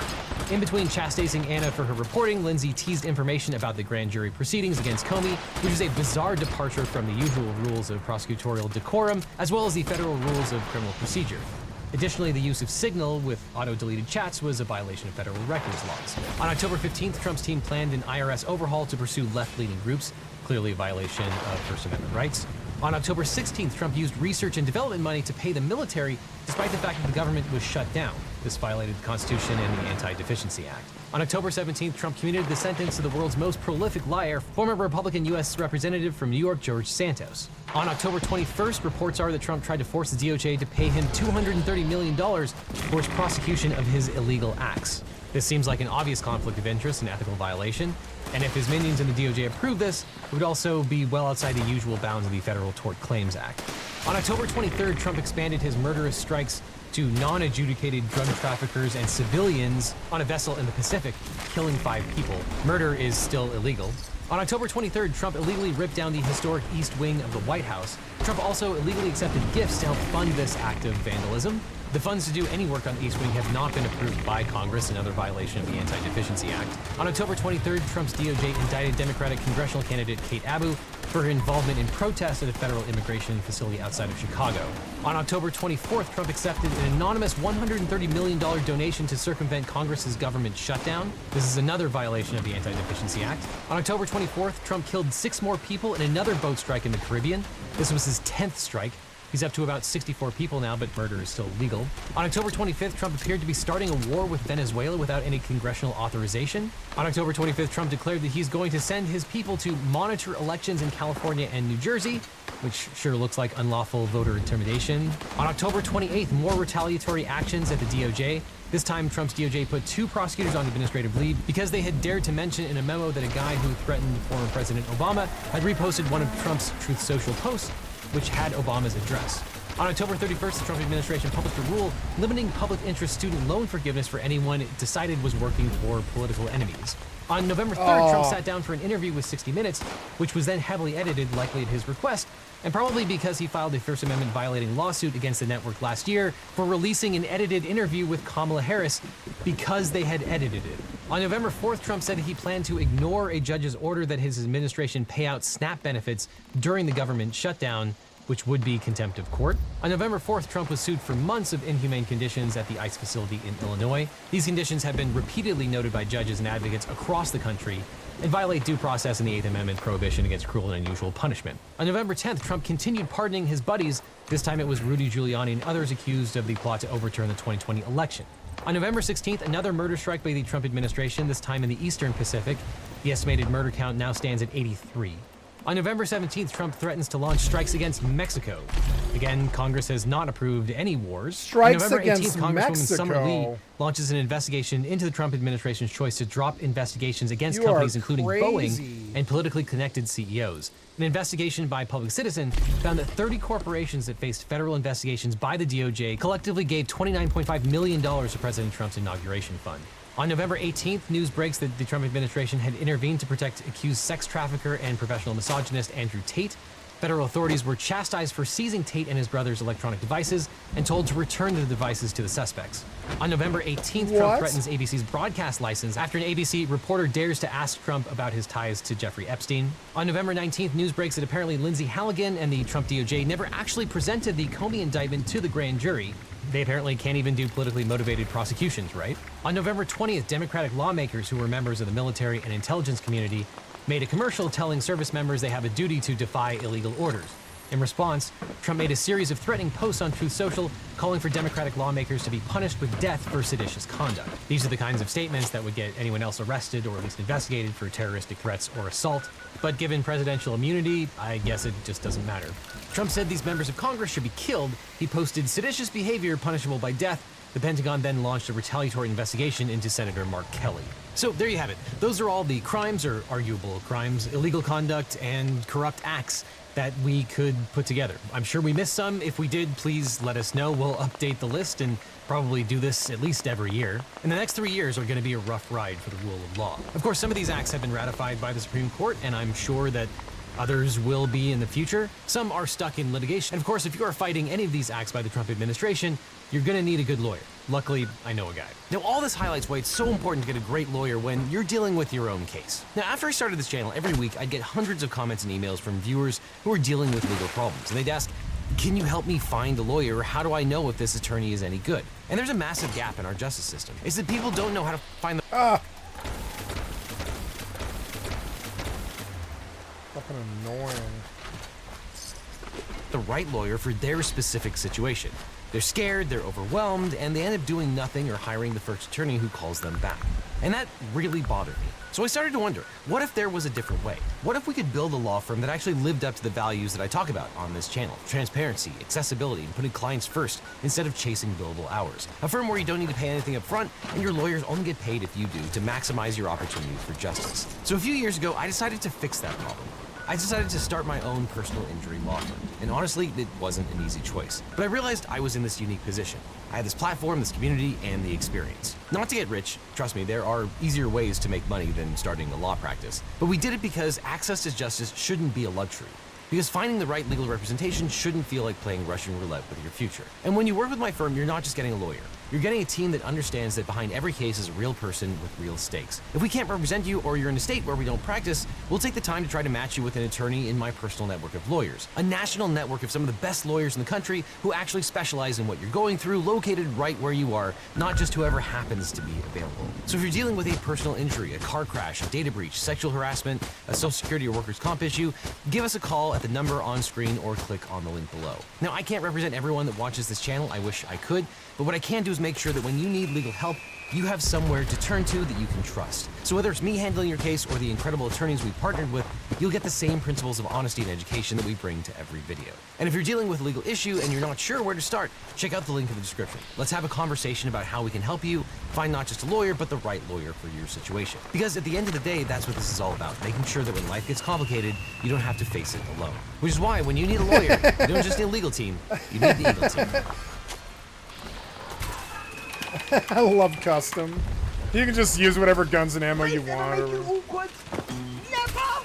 you think you're racist? Sure. Why not? Wow. That's a superior race. I'm a supreme black supremacist. That's for the baby. Primates, negroids, cats, Asians, mongoloids. God damn the white man! This is the blood of our people! Don't tell me white man is not the future of our race! I'm not qualified for this role, I'll be honest with you! Sir. Right, I've been put in a situation I can't handle, right? Y'all got the camera on Jamal. I am just a comedian. You know what I'm saying?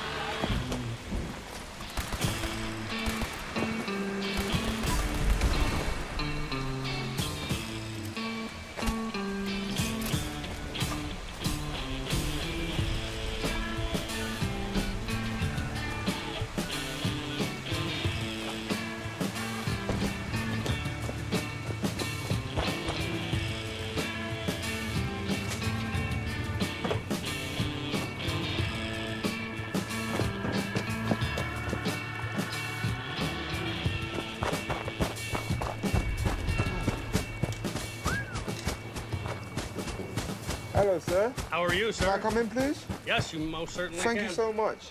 Hello, ma'am. Lovely to meet you. I'm Jamali. Sabrina. Lovely to meet you. My Sabrina. beautiful wife. That's the better half. Jamali. Daniel. Lovely, Dan. How you doing, Dan? Nice, You right? nice to meet you. Who's introduce me to the kids? This is Danzig. Hello, Danzig? Are you fucking Hello. serious, Nice to meet you. Danzig? This is Relkin. Hello, Roken. Say hi, Relkin. Yeah. Yeah, there you go, bud. And who's the little baby outside? The little baby outside's Ostara. Ostara. Ostara. Oh, lovely. It's welcome to my home. You got a Nazi symbol on I your was in fucking America shirt, you recently. The shithead. first guy I hung out with was a guy called Dan Bernstein. Right now, Dan was the leader of the Pennsylvania chapter of the NSM. Right, the largest neo-Nazi party in America, maybe the world. I don't know. I haven't done the research, but it's a pretty big party, right? And I went and hung out with this guy, and accidentally I always called him Dan Bernstein. I do, accidentally. I nearly called him Dan Bernstein. I was like, no, don't call a Nazi a Jewish last name. Please, don't do it. And I'll be honest with you, I was expecting like a proper redneck f***ing hick. But he wasn't. He was like a really smart dude. He was smart about some dumb shit. He was a smart dude. And so I go to his house, I'm not gonna do it, and this guy comes, he's got a swastika t-shirt on, like a swastika flag, a swastika hat. I don't know who's making all smart this could he swastika be? memorabilia, but I need to get a penny in that market, I'll be honest with you, because someone's buying it. Members of the National Socialist Movement descend on the state capitol. The targets are usually African Americans or Jews. It's not that Trump is telling these groups what to think. What Trump is doing is legitimizing. Some of the things that he's saying are issues that we've been tackling for years now. Nationalism's sort of becoming mainstream.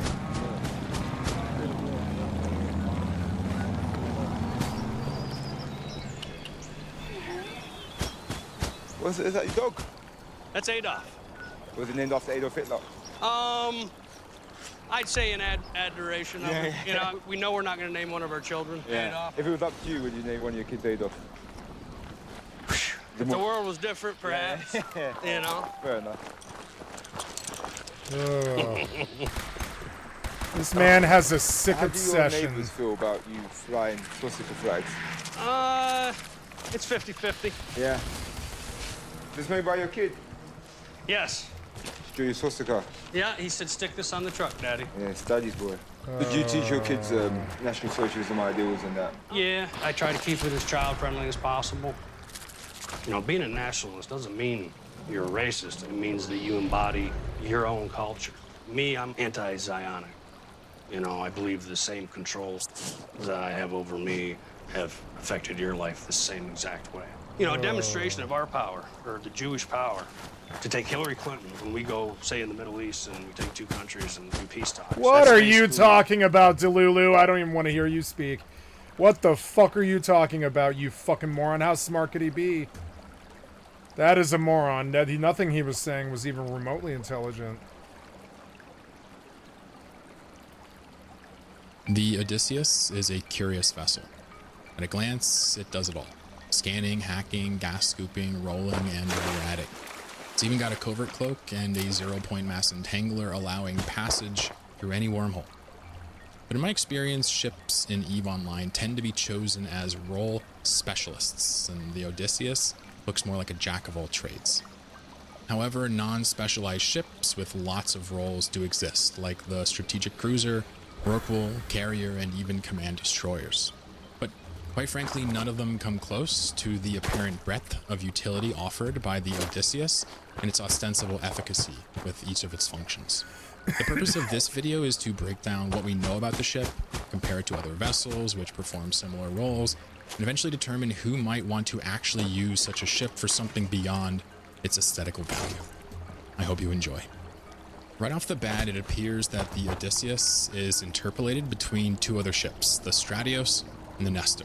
Although it may be tempting to directly compare the Odysseus to a Nestor, this would be a bit of a mistake, as the Nestor has long been utilized as a combat ship first, with only newer or misguided players using it for exploration purposes. In modern EVE, one would be hard-pressed to find anybody using a Nestor for wormhole activities that don't generate blue loot. The Stratios, on the other hand, is a more apt comparison. Both ships have a covert cloak, have scan and hacking bonuses, and can probably clear C3 sites with a little effort. The Stratios, though, functions quite well as a cheaper version of a drone Proteus for PvP. The Odysseus, while seemingly capable of combat, will likely be too slow to run low-class sites for the price of the ship. And other options, like the recent Cenotaph and older Triglavian ships, appear to be significantly stronger in PvP combat for the price. But it's not enough to simply consider the Odysseus an upgraded Stratios. It's my opinion that this ship is designed to do what the Nestor was originally intended to do: be a master of exploration in wormholes. It is a bit bizarre that the Nestor wasn't reworked into the Odysseus, but I digress. So if we're going in with the mindset that the Odysseus is what the Nestor should have been, understanding this ship should be kind of easy. Let's go through the attributes of the Odysseus and understand what this ship can do that the Nestor cannot. First, let's talk about similarities. Both ships have an Amar armor bonus and a Galente drone bonus, a bonus to lasers, a scanning bonus, and a hacking bonus. Nestor exclusive bonuses include remote reps, a basic cloak, and standard battleship effective hit point bonuses. I like this guy. Odysseus exclusive bonuses include gas cloud scoop bonuses, special expedition command burst bonuses, a covert ops cloak, a 0-point mass entangler, and mysteriously enough, a bonus effect depending on environment. With these differences in mind, it should be no surprise why the Nestor is used for combat, and furthermore why the Odysseus could potentially be used as a do-it-all vessel.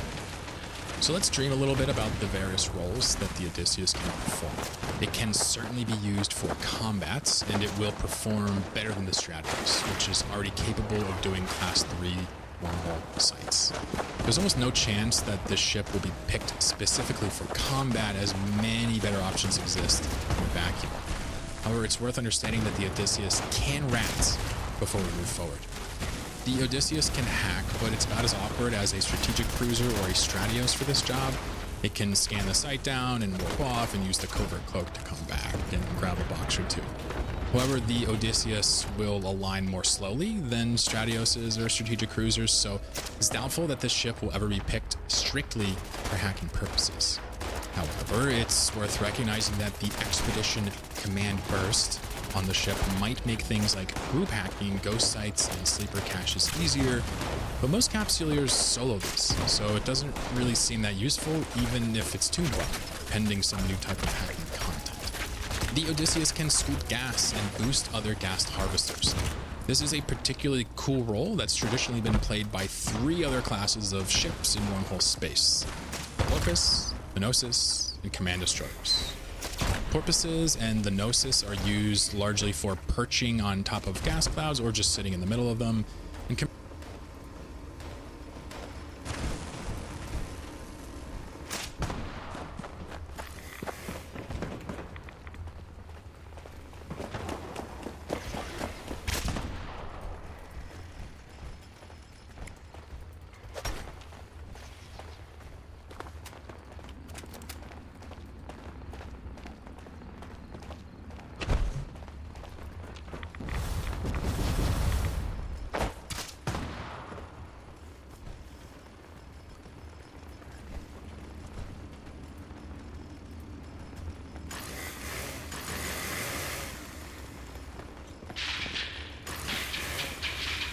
I'm done with right-wing coded games like EVE Online. I'm not doing that again. Military structure is king on EVE Online. That's not me.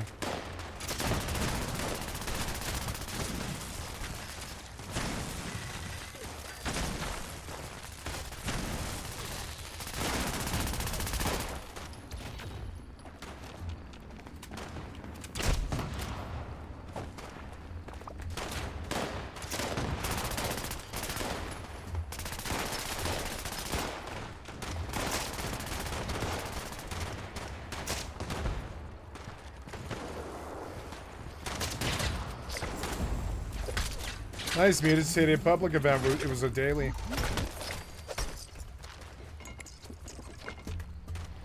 Nice, 25 schmeckles. Bonus mutator rewards. The treasury notes, not bad. I should do it on my main. I wonder if it's too late. Let's go see. Or also on my custom main.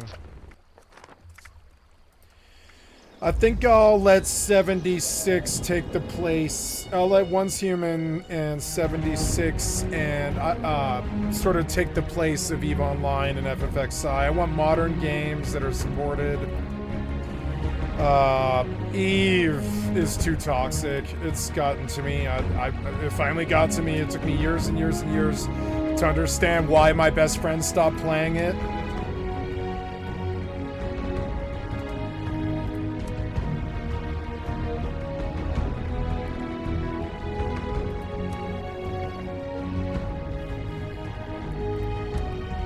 This character, it's level 20, but it's like worthless. I'd like to delete it.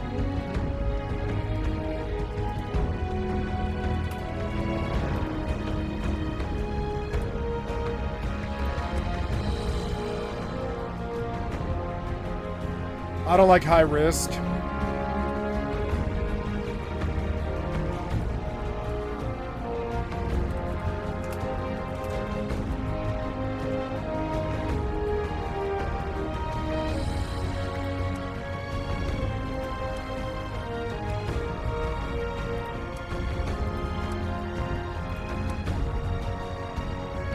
This character is worthless too. It's a shame.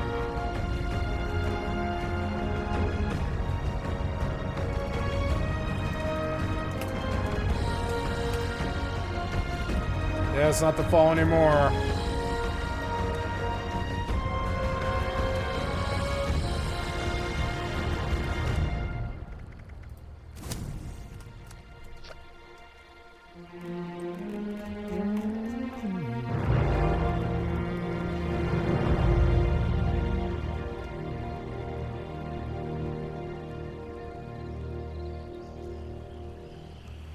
Scam allegations for Adam 22, the Gen Z gangs of South Korea What's who's moving into the drone lands? Alliance is flocking to drone lands.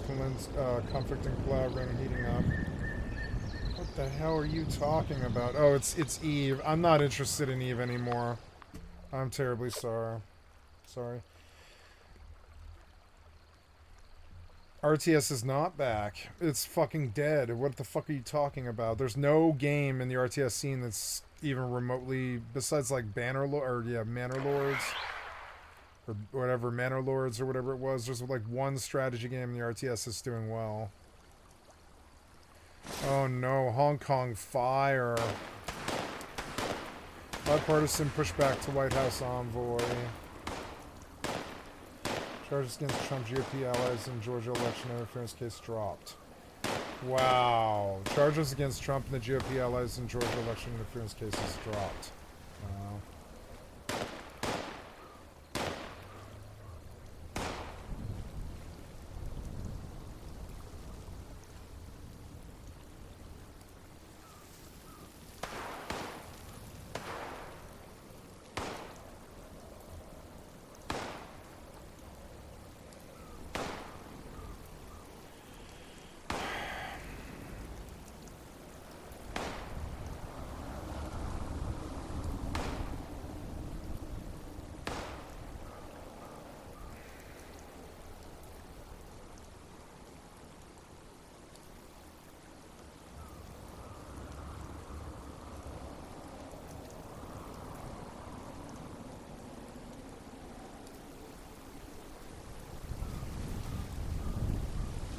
Ugh.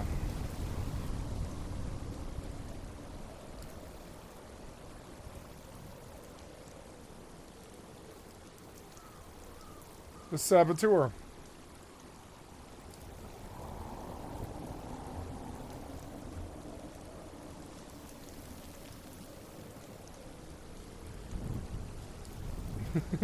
Donald Trump's not a Republican now.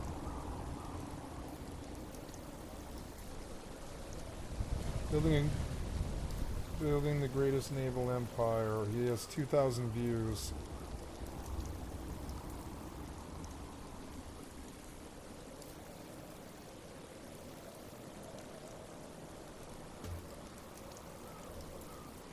My God, there's so much good stuff.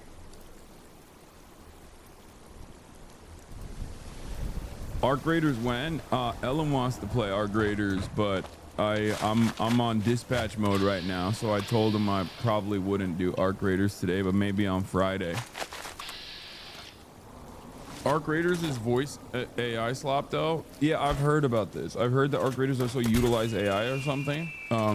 Is that what it is? It seems like a fucking awesome game otherwise though. I don't know why. What did they do with AI? They had like some voice lines or something?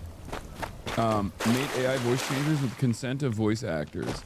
AI script on the fly, it's gotta be creepy. It's not like there are certain, this isn't like in any way, shape or form, this isn't across the board AI, like a endorsement of AI in general. But I think like there are certain use cases for AI. It's like, whether it be improvements within like Photoshop, for example, that utilizes AI. It's one thing that I use all the time. It's like, as an example, or like live translations. Like there are use cases for AI. It's not across the board. Like I'm not a Luddite of that sort, even though ironically enough, Luddites were technically on the workers, like the pro worker side, right? It's not like I'm not automatically going to jump to like every instance that AI is bad, even though, as you guys know, I am very, very anti-AI, right? Like there's definitely use cases for AI in terms of taking away some of the lift from route tasks that are too time consuming. I'm more so worried about the cognitive offloading. I'm worried about the displacement of labor. But there are use cases, like solid use cases for reliable AI, solid use cases for decent uses for AI. Who isn't anti-AI at this point? I think there are a lot of people. I like AI. There are a lot of people for video that games. wrote route Which like, is the subject. Not route. It's kinda Did I funny. say root task? Rote task. Whatever. Like fucking annoying shit that you don't want to do that is time consuming. This is something that I have. This is something that I have consistently talked about, even when even when I'm constantly ripping into AI. Opinion on people using it to make art, like digital paintings. I hate that shit. I think the worst aspect of AI is generative AI that replaces art, because art is supposed to be the most like art is supposed to be made by humans, man. Like AI art is not art. It's just a machine spitting out a combination of different artwork of different pen strokes that they've stolen from 17 billion different works of art. Billions and billions of works of art. Like, that's not, you know. The environmental factor as well. Wisconsin citizens getting data centers banned from most of Wisconsin is cool by me. EA's generative AI evangelism now includes cover art AI tools were used to showcase the NHL 2026 edition. What is this? Yeah, I mean, these guys are just cutting corners. In Art Graders, it's just the AI voice changer that changes your own voice in-game into another voice. That's not even replacing labor because it's not in-game dialogue. It's your own voice going through a voice changer. Wait, that's how much people were mad about? Yup. That's what people were fucking There's a upset few about? other voice lines, but that's I know, it. I saw That's the main I saw thing. the T a little bit. I from got afar upset on about Art all Graders the and how, like, female, they all were- the dudes pretending they were not women. gonna get nominated. That's or a anything. catfish game. They were getting pulled from nominations. No, there were AI voice lines. No, they use it for voice actors as well. Cutscenes have AI voice acting. There is AI voices for vendors, but it wasn't a negotiated contract. I was literally just thinking about this while I was reading about the band sued recording Dogman Star. They spent the recording calling each other the C words, produced a hell of an album until AI. Wait, what? Okay, that seems crazy, but no, the characters and player voice lines have AI voice too. No, they do also have AI for items, shout calling, and NPCs, but I think the scenario still applies. They hired voice actors to call out dynamic events in-game. That's a lie. They use AI voice lines for comms call-outs. I don't know. Some of the ping voice your character makes is also AI, but their argument is that there are so many voice lines that they can't bring in voice actors after every new update. I mean, it kind of makes sense. Like, I understand it. Yeah, they bring in voice actors, then use AI so they don't have to bring the voice actors back in to redo the lines. The devs did the same thing in the finals. I mean, okay. Doing research through chat. This is one of those things where it's this is one of those things where I think chat is fairly reliable. You know, we're talking about something that's like not as consequential. It's not like I'm doing research about like a political subject. I'm learning about it in real time from chat. You know, in physics, AI can be useful for certain tasks. To be fair, do you think artists don't do that? Every kind of art at this point is just an idea stolen from one form or another and simply processed by the human brain as output. When AI art gets to the point where you can't tell the difference, it still evokes feelings from the onlooker. My issue with AI is how it's used under a capitalist framework. I mean, yes, the ultimate problem always is capitalism. It can only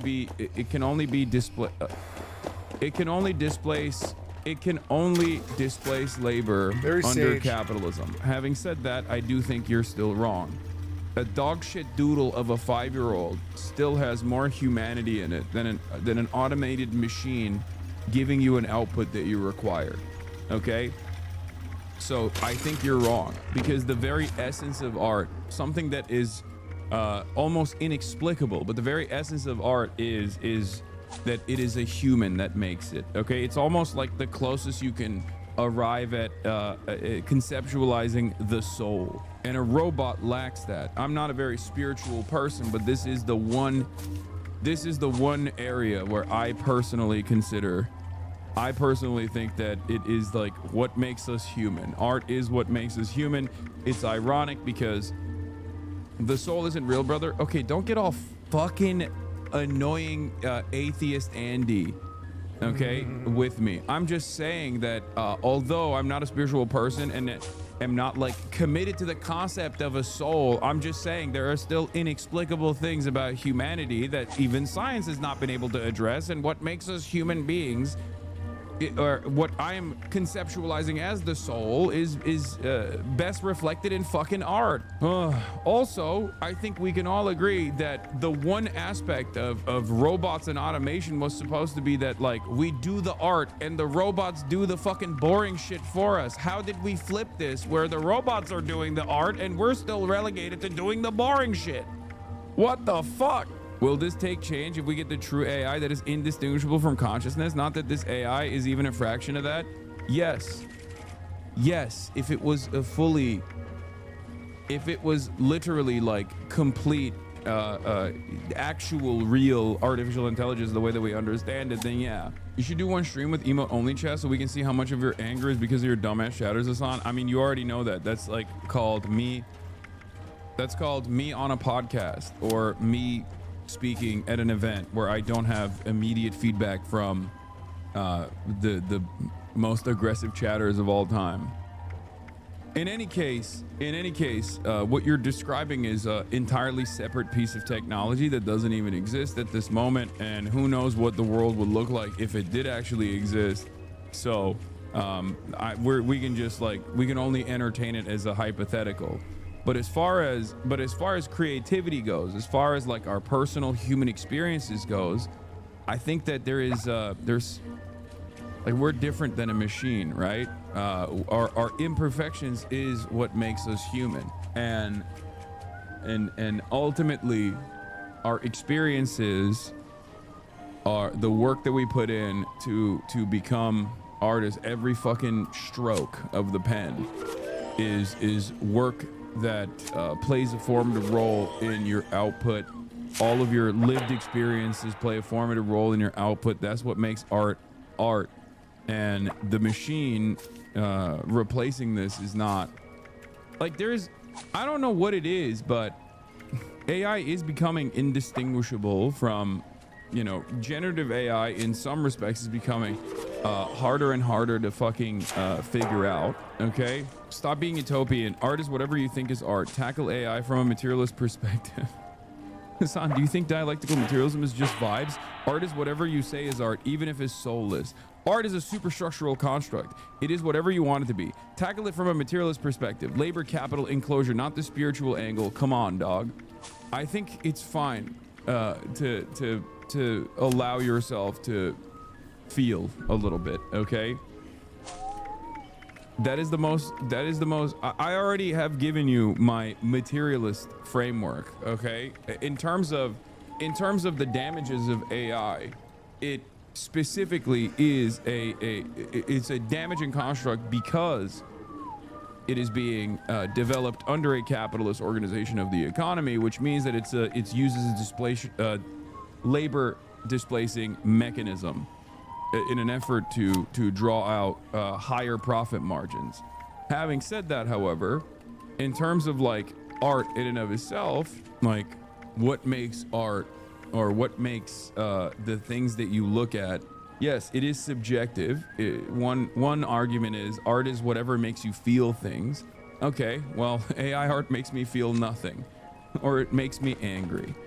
Okay, and I guess in that respect it is technically still art. I'm not going to relitigate the whole like modern art is not real art because it's so stupid. Somebody put a ham sandwich to do critique of how silly modern art is. Someone made a ham sandwich and snuck it into a modern art gallery and put it on the wall, and everyone thought, wow, this is brilliant. Ironically enough, that in and of itself is also performance art in some ways. Okay, that person, without realizing, did critique of modern art and simultaneously engaged in art.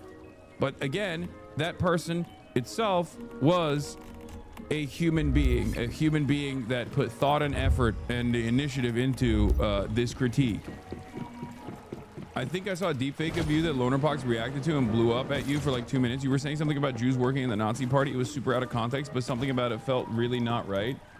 I don't even know what this is referencing, but it probably wasn't. It probably wasn't AI. It was probably just like the regular ass out of context shit, you know? Also, who cares? We literally learn to draw before we can talk. If anyone thinks art is anything other than intrinsic language we all use to express ourselves, then I am sorry, grow up. Being a purely logical, I have no feelings. Andy is unproductive. As being a sycophant. Not gonna hear arguments about art from a community that watches loner box clips. Sorry, chatters. Yeah, I remember you saying that. It was out of context. Of course. Also, there were Jewish people working within the administrative structure of the Nazi party. What the fuck? Are people just like literally engaging in revisionist history now in an effort to get some dunks on me or something? Like, what the fuck? That literally, that did happen. What? Like, it under no circumstance am I you know, blaming Jewish people for the Holocaust in any way, shape, or form. And I don't even remember it in which context I was talking about the historical relevance of this. But, you know, can you find a source on that? I didn't find anything. Hold on to your beanies. He was the mastermind behind the biggest retail fraud in U.S. history. He was very, very sharp. He was very, very shrewd.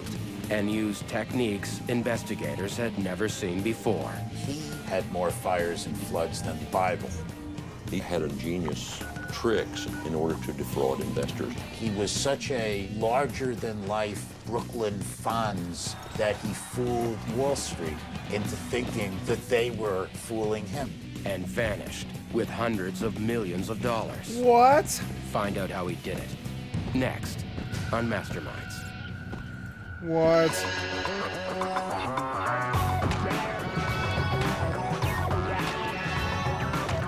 Is this a top box TV? I don't know.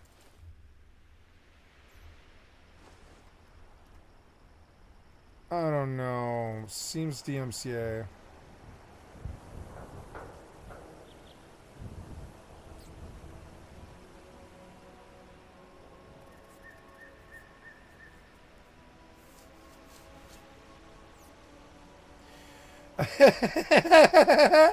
Why is that so funny? Why?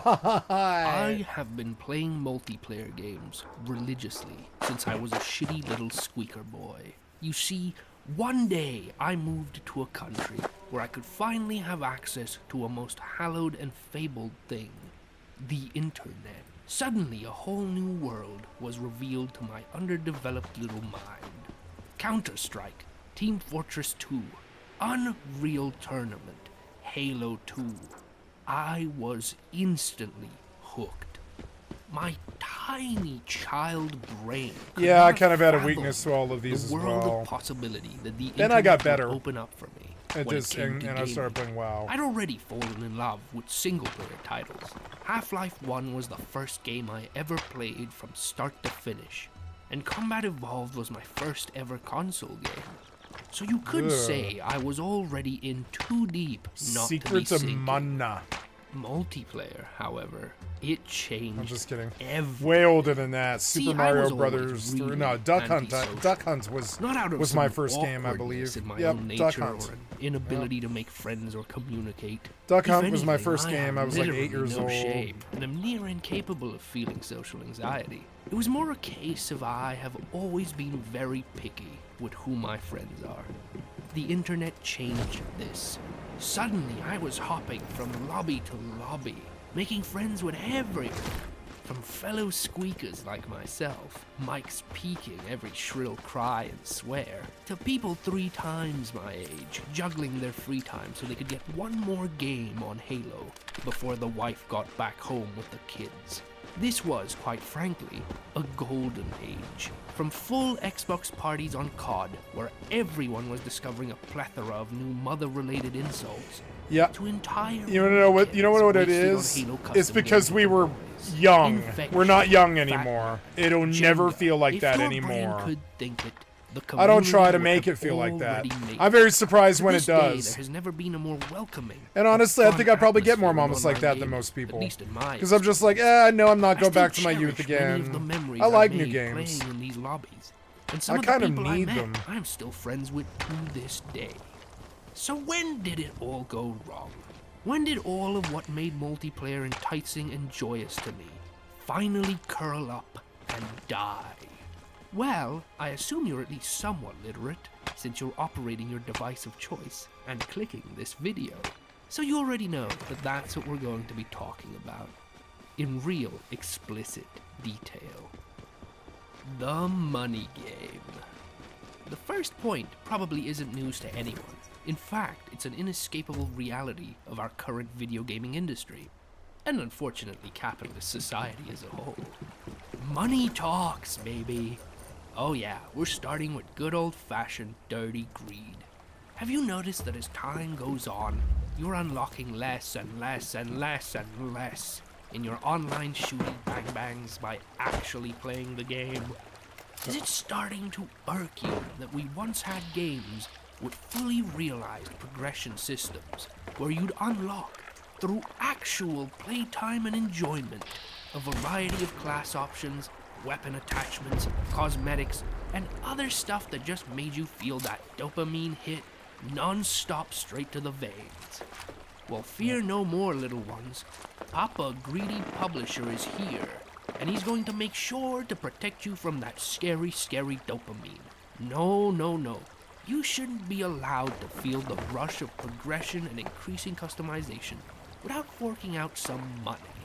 It's for your own safety, after all. I mean, what else can we do to protect you from this horrible and addictive chemical? No, don't look at that. That's not important. That addiction is fine. This one is not. Move along now. What's in the box? What's in the fucking box? If your brain still processes basic information, you're getting the gist of where I'm going. Greed has stripped down multiplayer experiences to the absolute most basic form. Take Overwatch 2 for an example.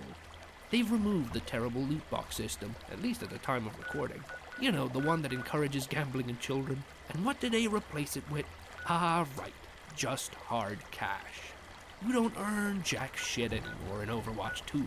No, your rank go up or your rank go down. That is the only real progression you get nowadays. But why would they do this? All these different developers and publishers, why would they take away your ability to organically earn things in their game and unlock cosmetics and other stuff that is shown to factually increase most people's enjoyment of the game? Yes, you got me. The answer is literally, and will always be, money. They're greedy bastards. They know that if you don't have any other way to unlock something, you'll feel pressured by that little crackhead inside your brain. Oh, I'm sorry. Did you get addicted to crack? Did somebody get addicted to crack? To toss them $50. There's somebody getting addicted to crack. But they're not meaningless, are they? Not to you. That was a really good episode. It's always sunny in Philadelphia.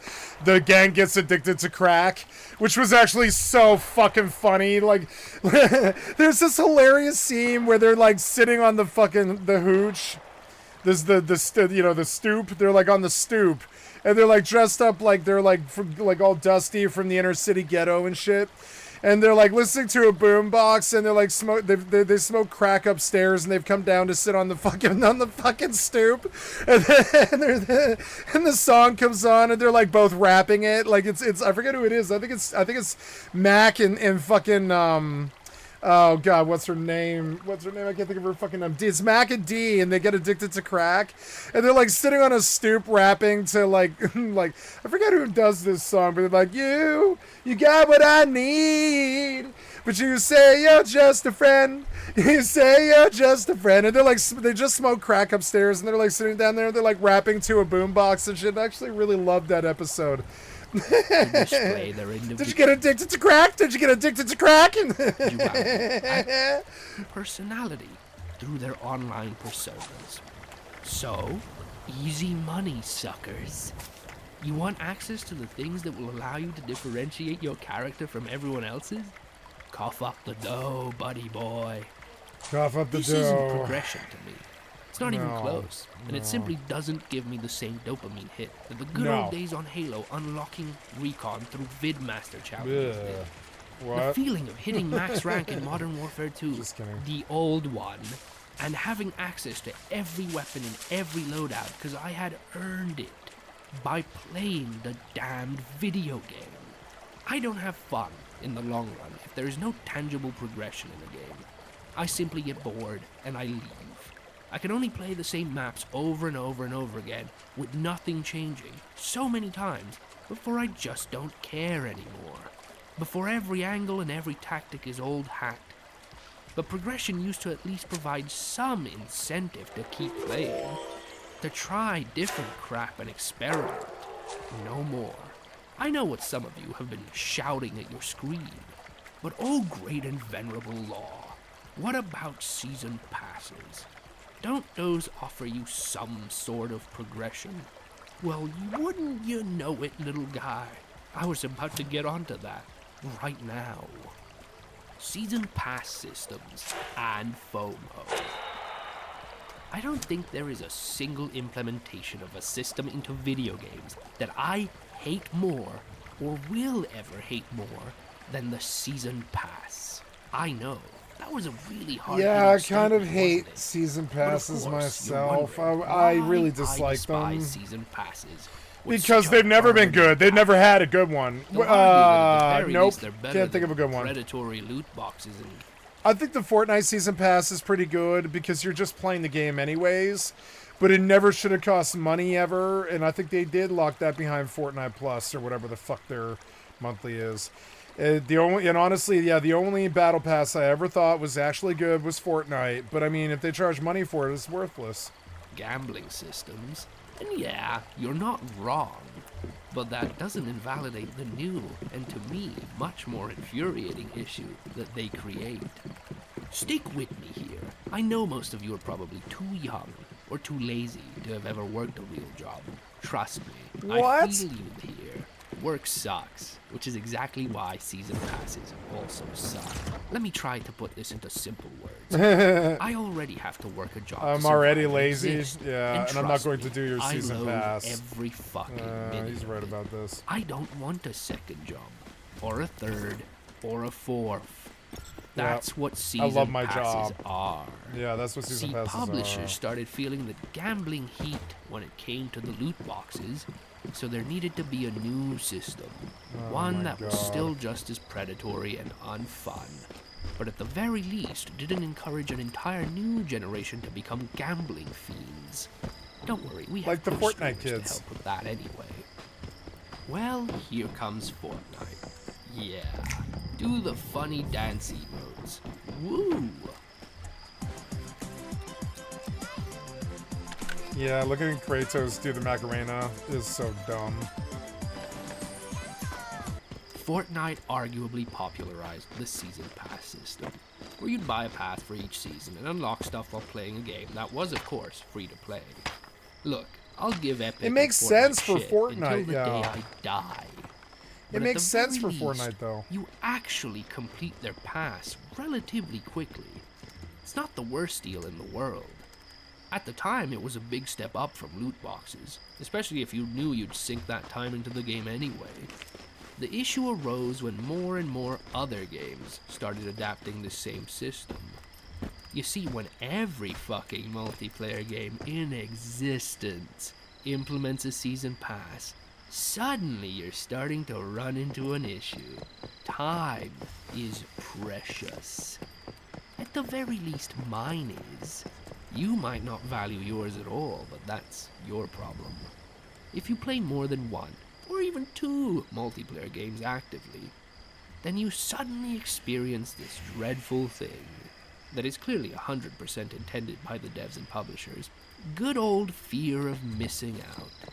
Say you're a completionist and you play, I don't know, Destiny 2, and you like trying to keep up with content, getting everything in terms of Destiny items 2. and such, and honestly enjoy hopping on with friends and grinding every so often.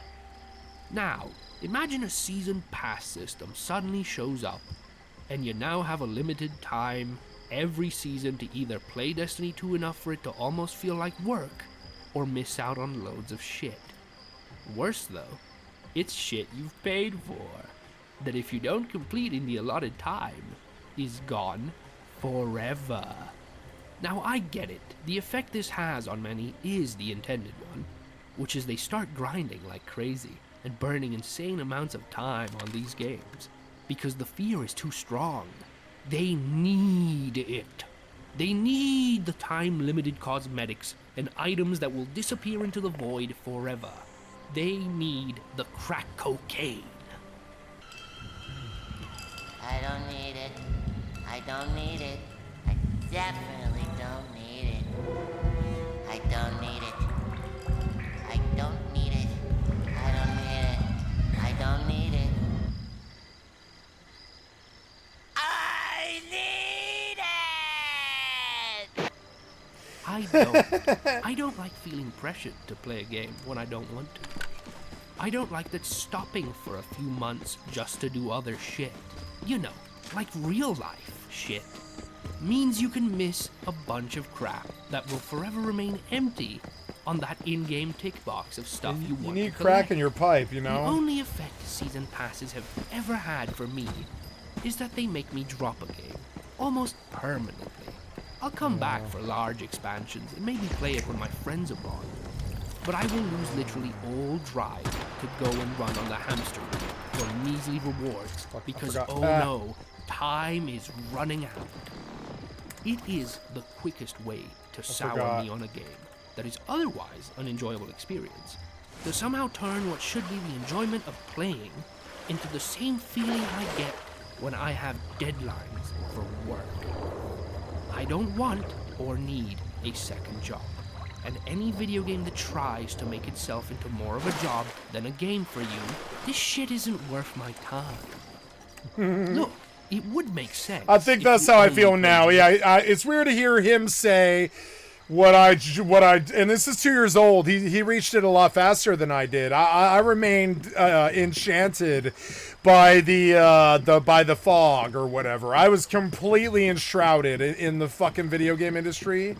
And now it's like, nah, you've got to provide a really genuinely fucking good, solid experience that scratches my RPG itch, or I'm not going to do it. You know, I'm just not going to do it. I'll play Grand Theft Auto 5 over FFXI purely because FFXI feels like it's a job. I don't have to do anything in Grand Theft Auto, and the worst thing that happens is it disconnects me until I reconnect again. And like, you know, and that's fine. There's nobody's killing me for any loot, or if they do, it's like maybe a couple thousand or something. It's not really bad. And I will play better games than what I've been playing, where, you know, where I don't feel so slighted all the time by both the devs and the community. The aggression, I don't want it. I'm busy doing my job. I just, you know, I already have like kind of a, like just yesterday, I fucking spent 6 hours stripping some fungus off of a fucking, like a ceiling, like some, you know, it's not fungus, but it's like the plastic painting, like bubble fungus they do for roofs and stuff. I stripped fungus off a roof, not like actual fungus, but like the paint stuff that they do, paint texture. And then I deep cleaned the room, and I scrubbed the floors, and I used the shop vac to get the corners and shit. And it took 6 hours. It was fucking stupid. It took from like 10 till 4. I don't want to come home and get stomped in by 15 fucking people on EVE Online when I don't have guns equipped. And I'm not doing that ever again. Never again, never again. I'll come play Grand Theft Auto 5 over Final Fantasy 11 because, honestly, Final Fantasy 11 feels like a fucking job. I don't care if it's old and really good, and even if retail's good, it still feels like a fucking job, and I don't want it anymore. I play games for fun. I don't do it for the grind. I do it for the grind, honestly, but the grind's got to apply to something that I care about more. And I'm looking at this all, like I'm staring down the barrel of a shotgun, and in the fucking mag is this idea that these old games, who cares if you're the best player in, like, I after a while began to feel that like I was one of the best players in Final Fantasy 11 because I've got like 1075, well more than that, like 1575s or something like that. Most of those people are glad to reach maybe 3 to 5, and it'll take them all 20 years. But I have like 20, and you've seen 5 of them or something like that. I have like 20 though. And like, and it doesn't matter, even if you're the best Final Fantasy 11 player, and you're not, because it's going to be somebody Japanese who got to the PlayStation 2 long before you did, and you know, or whatever, and that's fine because that's a Japanese game. The Japanese culture should be better at it. They got it before we did. So, you know, and so I know I'm never going to be the best player, even if I was somehow the Asmongold of Final Fantasy 11 or some shit, it wouldn't fucking matter. There's people like Ninja have already come through on Final Fantasy 11. It still wouldn't matter. So then what's the point of the work if you already feel like you've pretty much done the whole game and there's nothing else to add? It feels like this comfort food that I keep coming back to, when honestly I have good games to play. I really do. I have good games to play that are optimized with DLSS and stuff. Discover all the latest gameplay updates and all this. Yeah, tell me what happened. A Safe House in the Hills is coming in December, which is why I'm going to go back to doing dailies again, because I'm probably going to have to buy a Safe House, right? Completing all 3 new listings missions gets you into the gold tier. Become a pre-luxury black tier VIP now through December 7th. Completing all 3 new listings missions gets you into the gold tier. It will reward you with a GTA $1 million bonus, a GTA $2 million discount on pre-luxury's forthcoming mansion properties, and the Black Rockstar Varsity crew neck, which is like a whale t-shirt, because most people don't want to spend money. Money Fronts is new.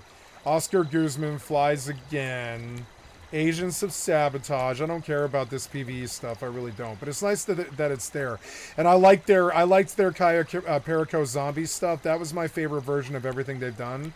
But they haven't made it like a full-time mode yet, and I'm kind of like hoping for that. I would just do zombies all the time. Yeah, that was the Halloween event, and they should have just kept it in the game after that, because it is a really big draw. Like, the fucking zombies were a really big draw for me, and they should have kept doing it. Dude, dear Rockstar, please put the zombies back in the fucking game. That was a way better mode than all these other modes, in my opinion. Although it was kind of minimized. They should let you modify, there should be a mode that lets you zombify Grand Theft Auto, where like you're just out in the world and all the NPCs are running from the zombies and the zombies are eating them, and then the people that they eat become zombies, and then they horde even worse. And yeah, they should let you turn the entirety of Grand Theft Auto 5 into a zombie playground at will, that you can just go and jump in and farm when you're not like living at your house or on your fucking I have a submarine in Grand Theft Auto 5, which I'm actually very happy about. We'll go back to free mode and do some daily stuff. It feels like work. The work that I don't have to do, but I actually don't mind coming in Grand Theft Auto for like an hour each day. That doesn't really bother me. I think it's actually a pretty good game. I could just leave it on with like Fallout 76, run Once Human in the background, Grand Theft Auto 5 in the background, because they're both optimized. And then Fallout 76 on GeForce Now. And in that way I can run 3 really high quality, good graphics games all at once. They don't sap each other totally, and they play well. I like custom mode because it really doesn't feel like I need to do anything at all. They want me to go do this shelter thing, and I'm going to do it just to get it off her list or whatever.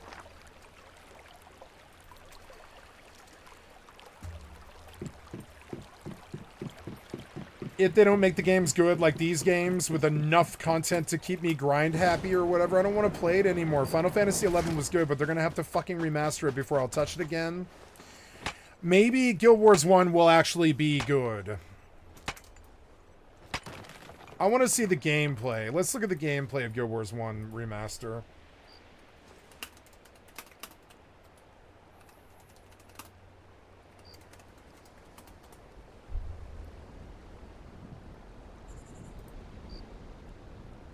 Alright, so if you're like me, you've been super excited about the announcement for Guild Wars Reforged, the reforging of a game that I have loved since my childhood, honestly. However, there has been some miscommunication about what the game is and what it is not. Partly, and I will take credit for this, is on my part, I could have been clearer in my initial video talking about the game. This combat's good if you zoom the camera in and you make it look like Dungeons and Dragons. How dare you! I'm gonna buy this game. However, the update notes are there, and in no way, shape, or form does it say some things versus others, and that kind of sentiment has run rampant. So I wanted to hit on the topics of what has been announced I need to make a specifically melee for weapon. Guild Wars Reforged, and what is coming in the update in a few weeks.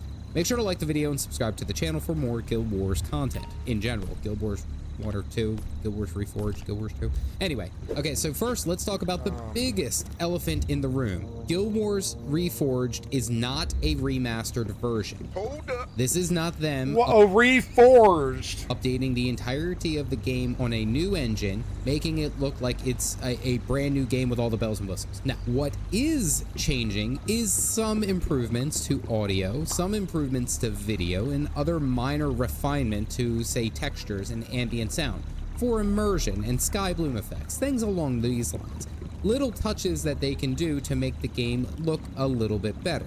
This is not becoming a reforged version of, we'll say, Warcraft 3, going from the original to the reforged version, where it's basically all texture models that all kind of low-key look like they were made for a mobile game. And of course, this is not to the degree that you would see a remastered version of the game where it's a brand new game engine it's built off of, and I know that may not be the answer that many of you guys are looking for. However, it is important to note that it is an improvement to a 20-year-old game, and it's a welcome addition. There's many people who enjoy Guild Wars 1 even now and still play it. I, heck, even recently played it, and it's been an absolute blast. So to see that they are beginning work on this and they are updating this 20-year-old game, it's a no, I don't know if I'll buy this. I don't think this is me. Very nice surprise. I'd rather play FFXI than this. However, let's go ahead and this game isn't as good. For expectations of what exactly is happening. The second thing to discuss is possibly its biggest capability, its biggest change, I should say, is to be launched and played onto the Steam Deck. Essentially now, Guild Wars 1 is being controller compatible, which means that you can plop your...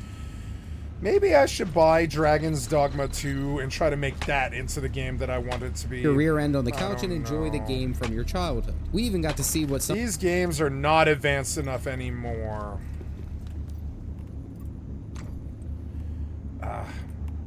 Realm exclusive torch for some reason. I'm out of shabby fabric. And I can't make a fucking melee tool, which is so fucking stupid. My copper pickaxe. Yeah, if I pull that out, can I go like... I don't know, that looks pretty good to me. What's the damage on it? Let's just go see what it does to mobs. I don't really care. We'll put it in like the 7 slot or whatever. They messed with all the heals and everything now, which is so annoying.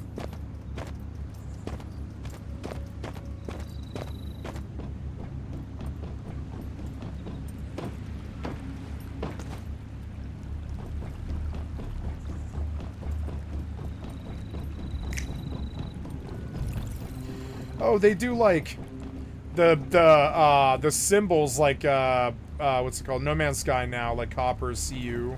That's cool. I like that. I like this game a lot more than No Man's Sky.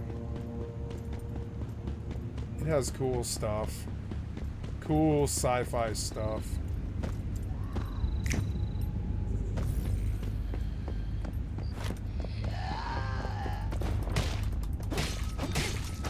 This barely hurts him. God damn it. They don't want you doing this. I don't have an option. You're so annoying. Why can't you kill him?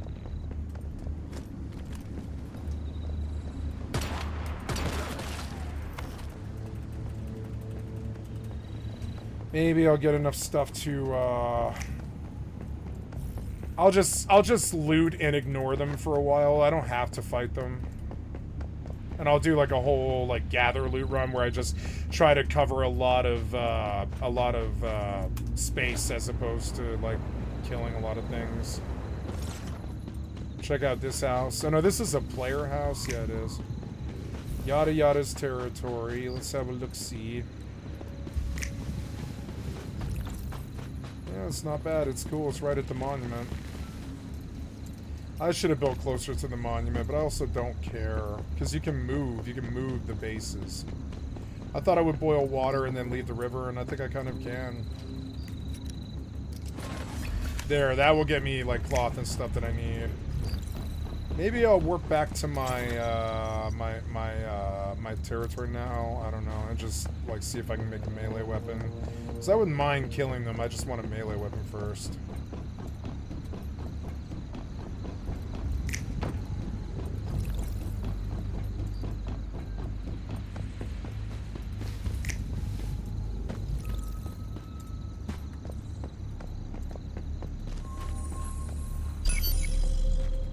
Aviation Party Monkey.